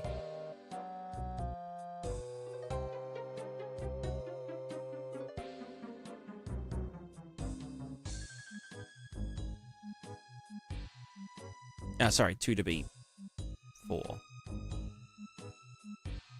Yeah, I can just do that. That means all the time distortions will be the same as these ones. If we're doing it by 4. So let's go fucking ocean waves. You go down to 4 iterations. And we do every second fella.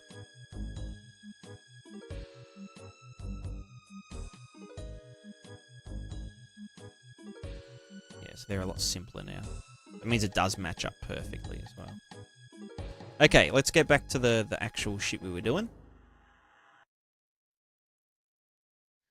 So, in here, we do all the stuff, do the remap, sum them all together up here. It has that. Did I do that for the shore one? Oh, God, this is all gross. I didn't do it for the shore waves. That's important.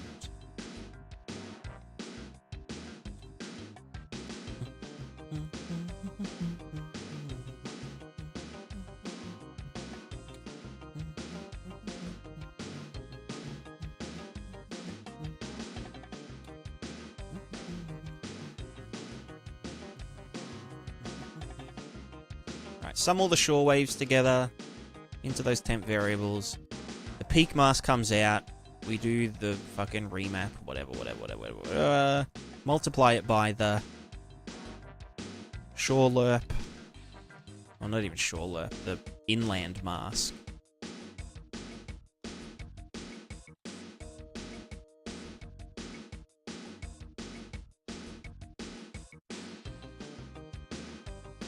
And so for the ocean,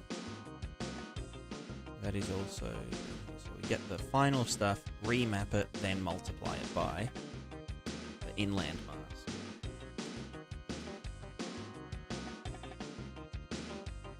Okay, now we have water wave peak mask, so they all get added together.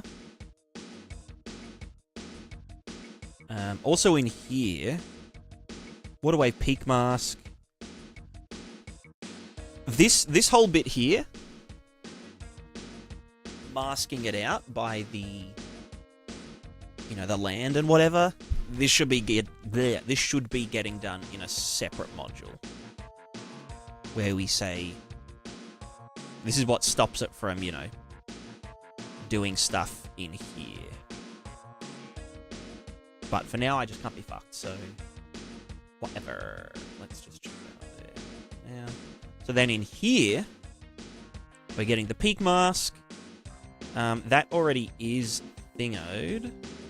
So all we need to do is just add it to the guy that we already have. If we weren't doing this bit, then this would be our peak mask and stuff, which looks not quite as strong as it should be. Although this is the water wave peak mask, but then in the water waves foam shit, water wave peak mask. Okay, no, that does just get added and then plant. If this was just like a bit stronger, maybe we'd, get the same results. Yeah.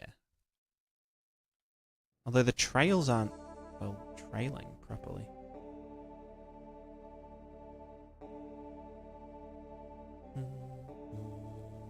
Is that because the advection and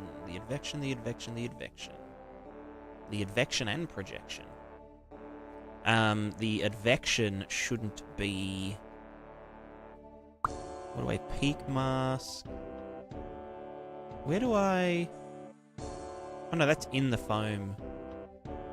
Waves, foam, shit. Here we go. It's right here. That should be lower, so that it doesn't all pile up on itself over time. Yeah, now they're trailing a bit more.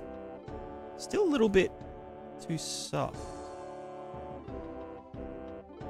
Like, these are a lot more something.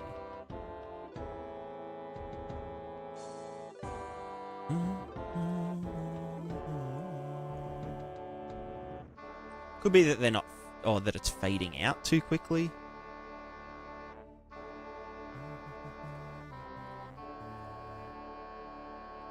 Yeah, potential. Could be that the velocity is too great. Because it is maxitative.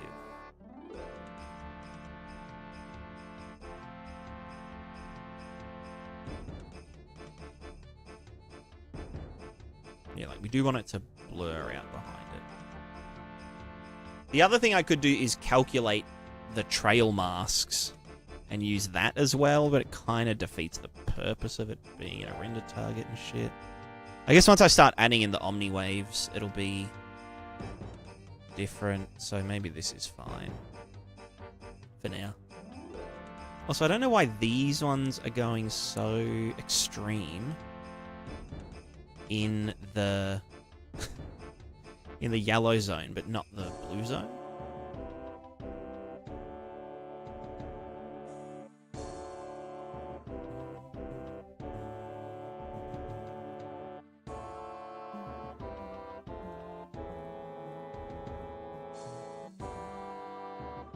Is there anywhere else that I'm...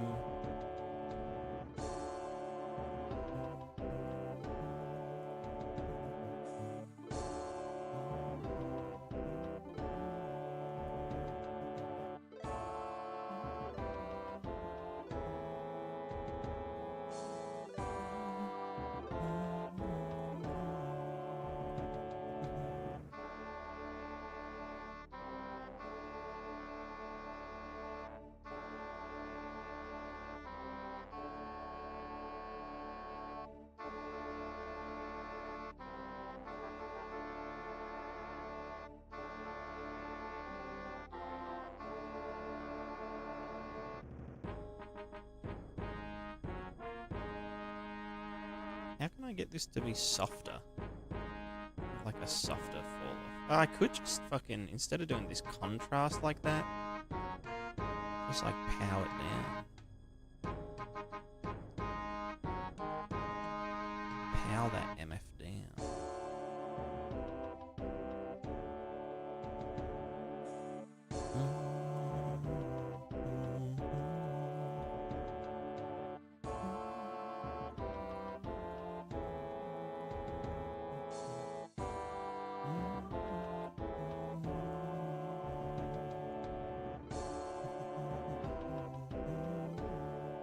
Yeah, because I really only want it at the very edge.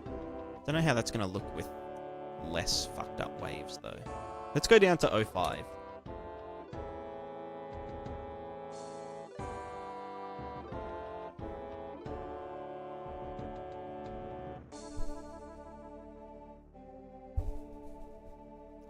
That looks decent. And then over here, yeah, we still get the crashy boys. Still get some crashes.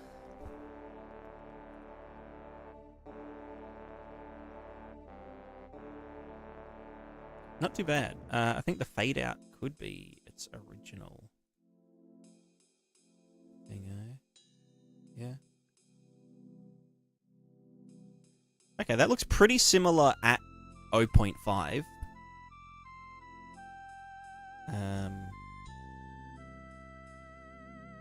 But that's with it like fucking giga punched up.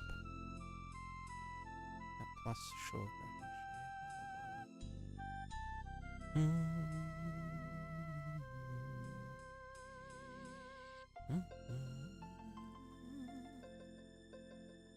How do I make the... Is it because the velocity's so high? That the dot product is... Okay, that's a bit better. But again, these are like pretty big waves. I should probably... You know what? It's probably fine at that. If that goes down this amount. What's like the lowest that we start getting it over there? 0.2 we get some.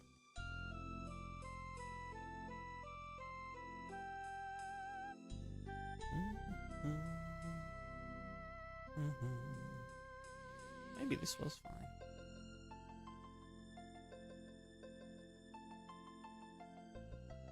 Yeah, yeah.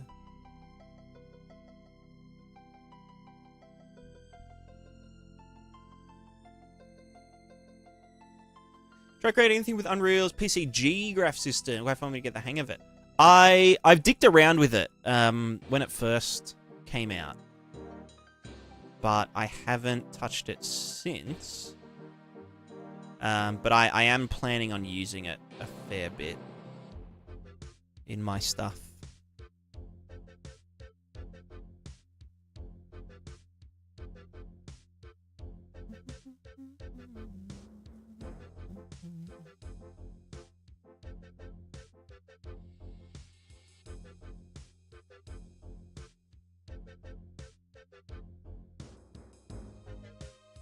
Great work, Mega Nerd 100. Thank you. I appreciate it.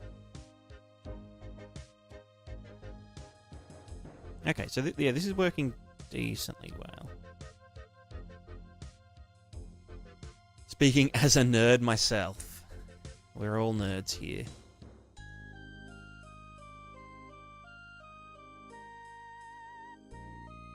So that does that. This is just adding the original peak mask. So here,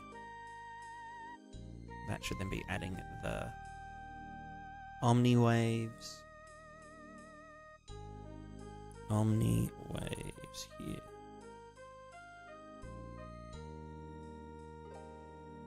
That's pretty bang on, other than like at the very top. It gets a bit fucky.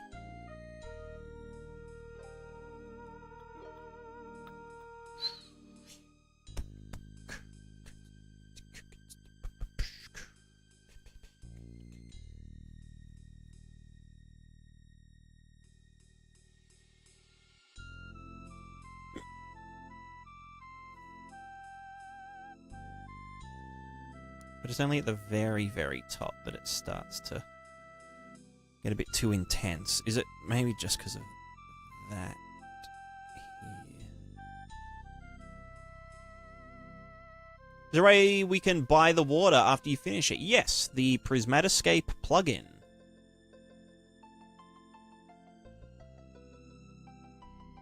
Prismatiscape, the plugin.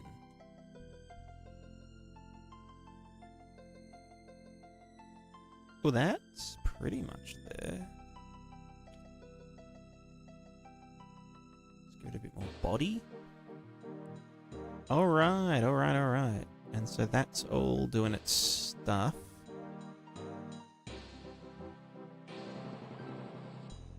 Dank. And then again, this should have... did I not set that to movable?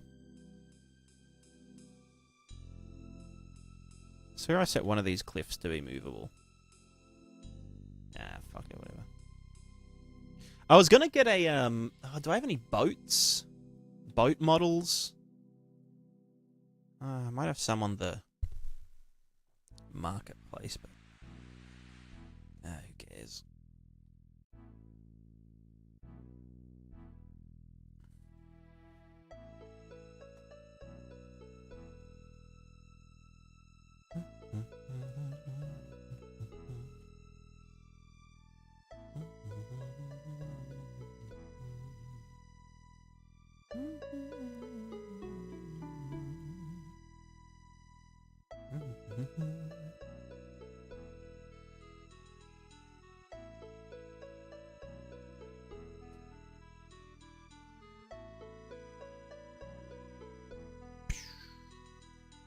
Imagine big splashy explosions here. Dang.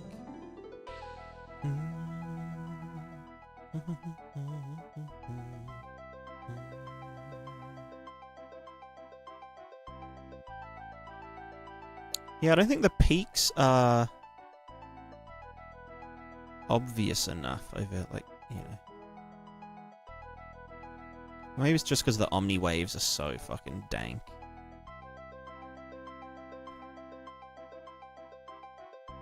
Go down to 05. Yeah, even at 05, it's a bit crazier over here. But even then, I kind of like the look of it here rather than there. I almost want to chill it the fuck out. Blah blah blah.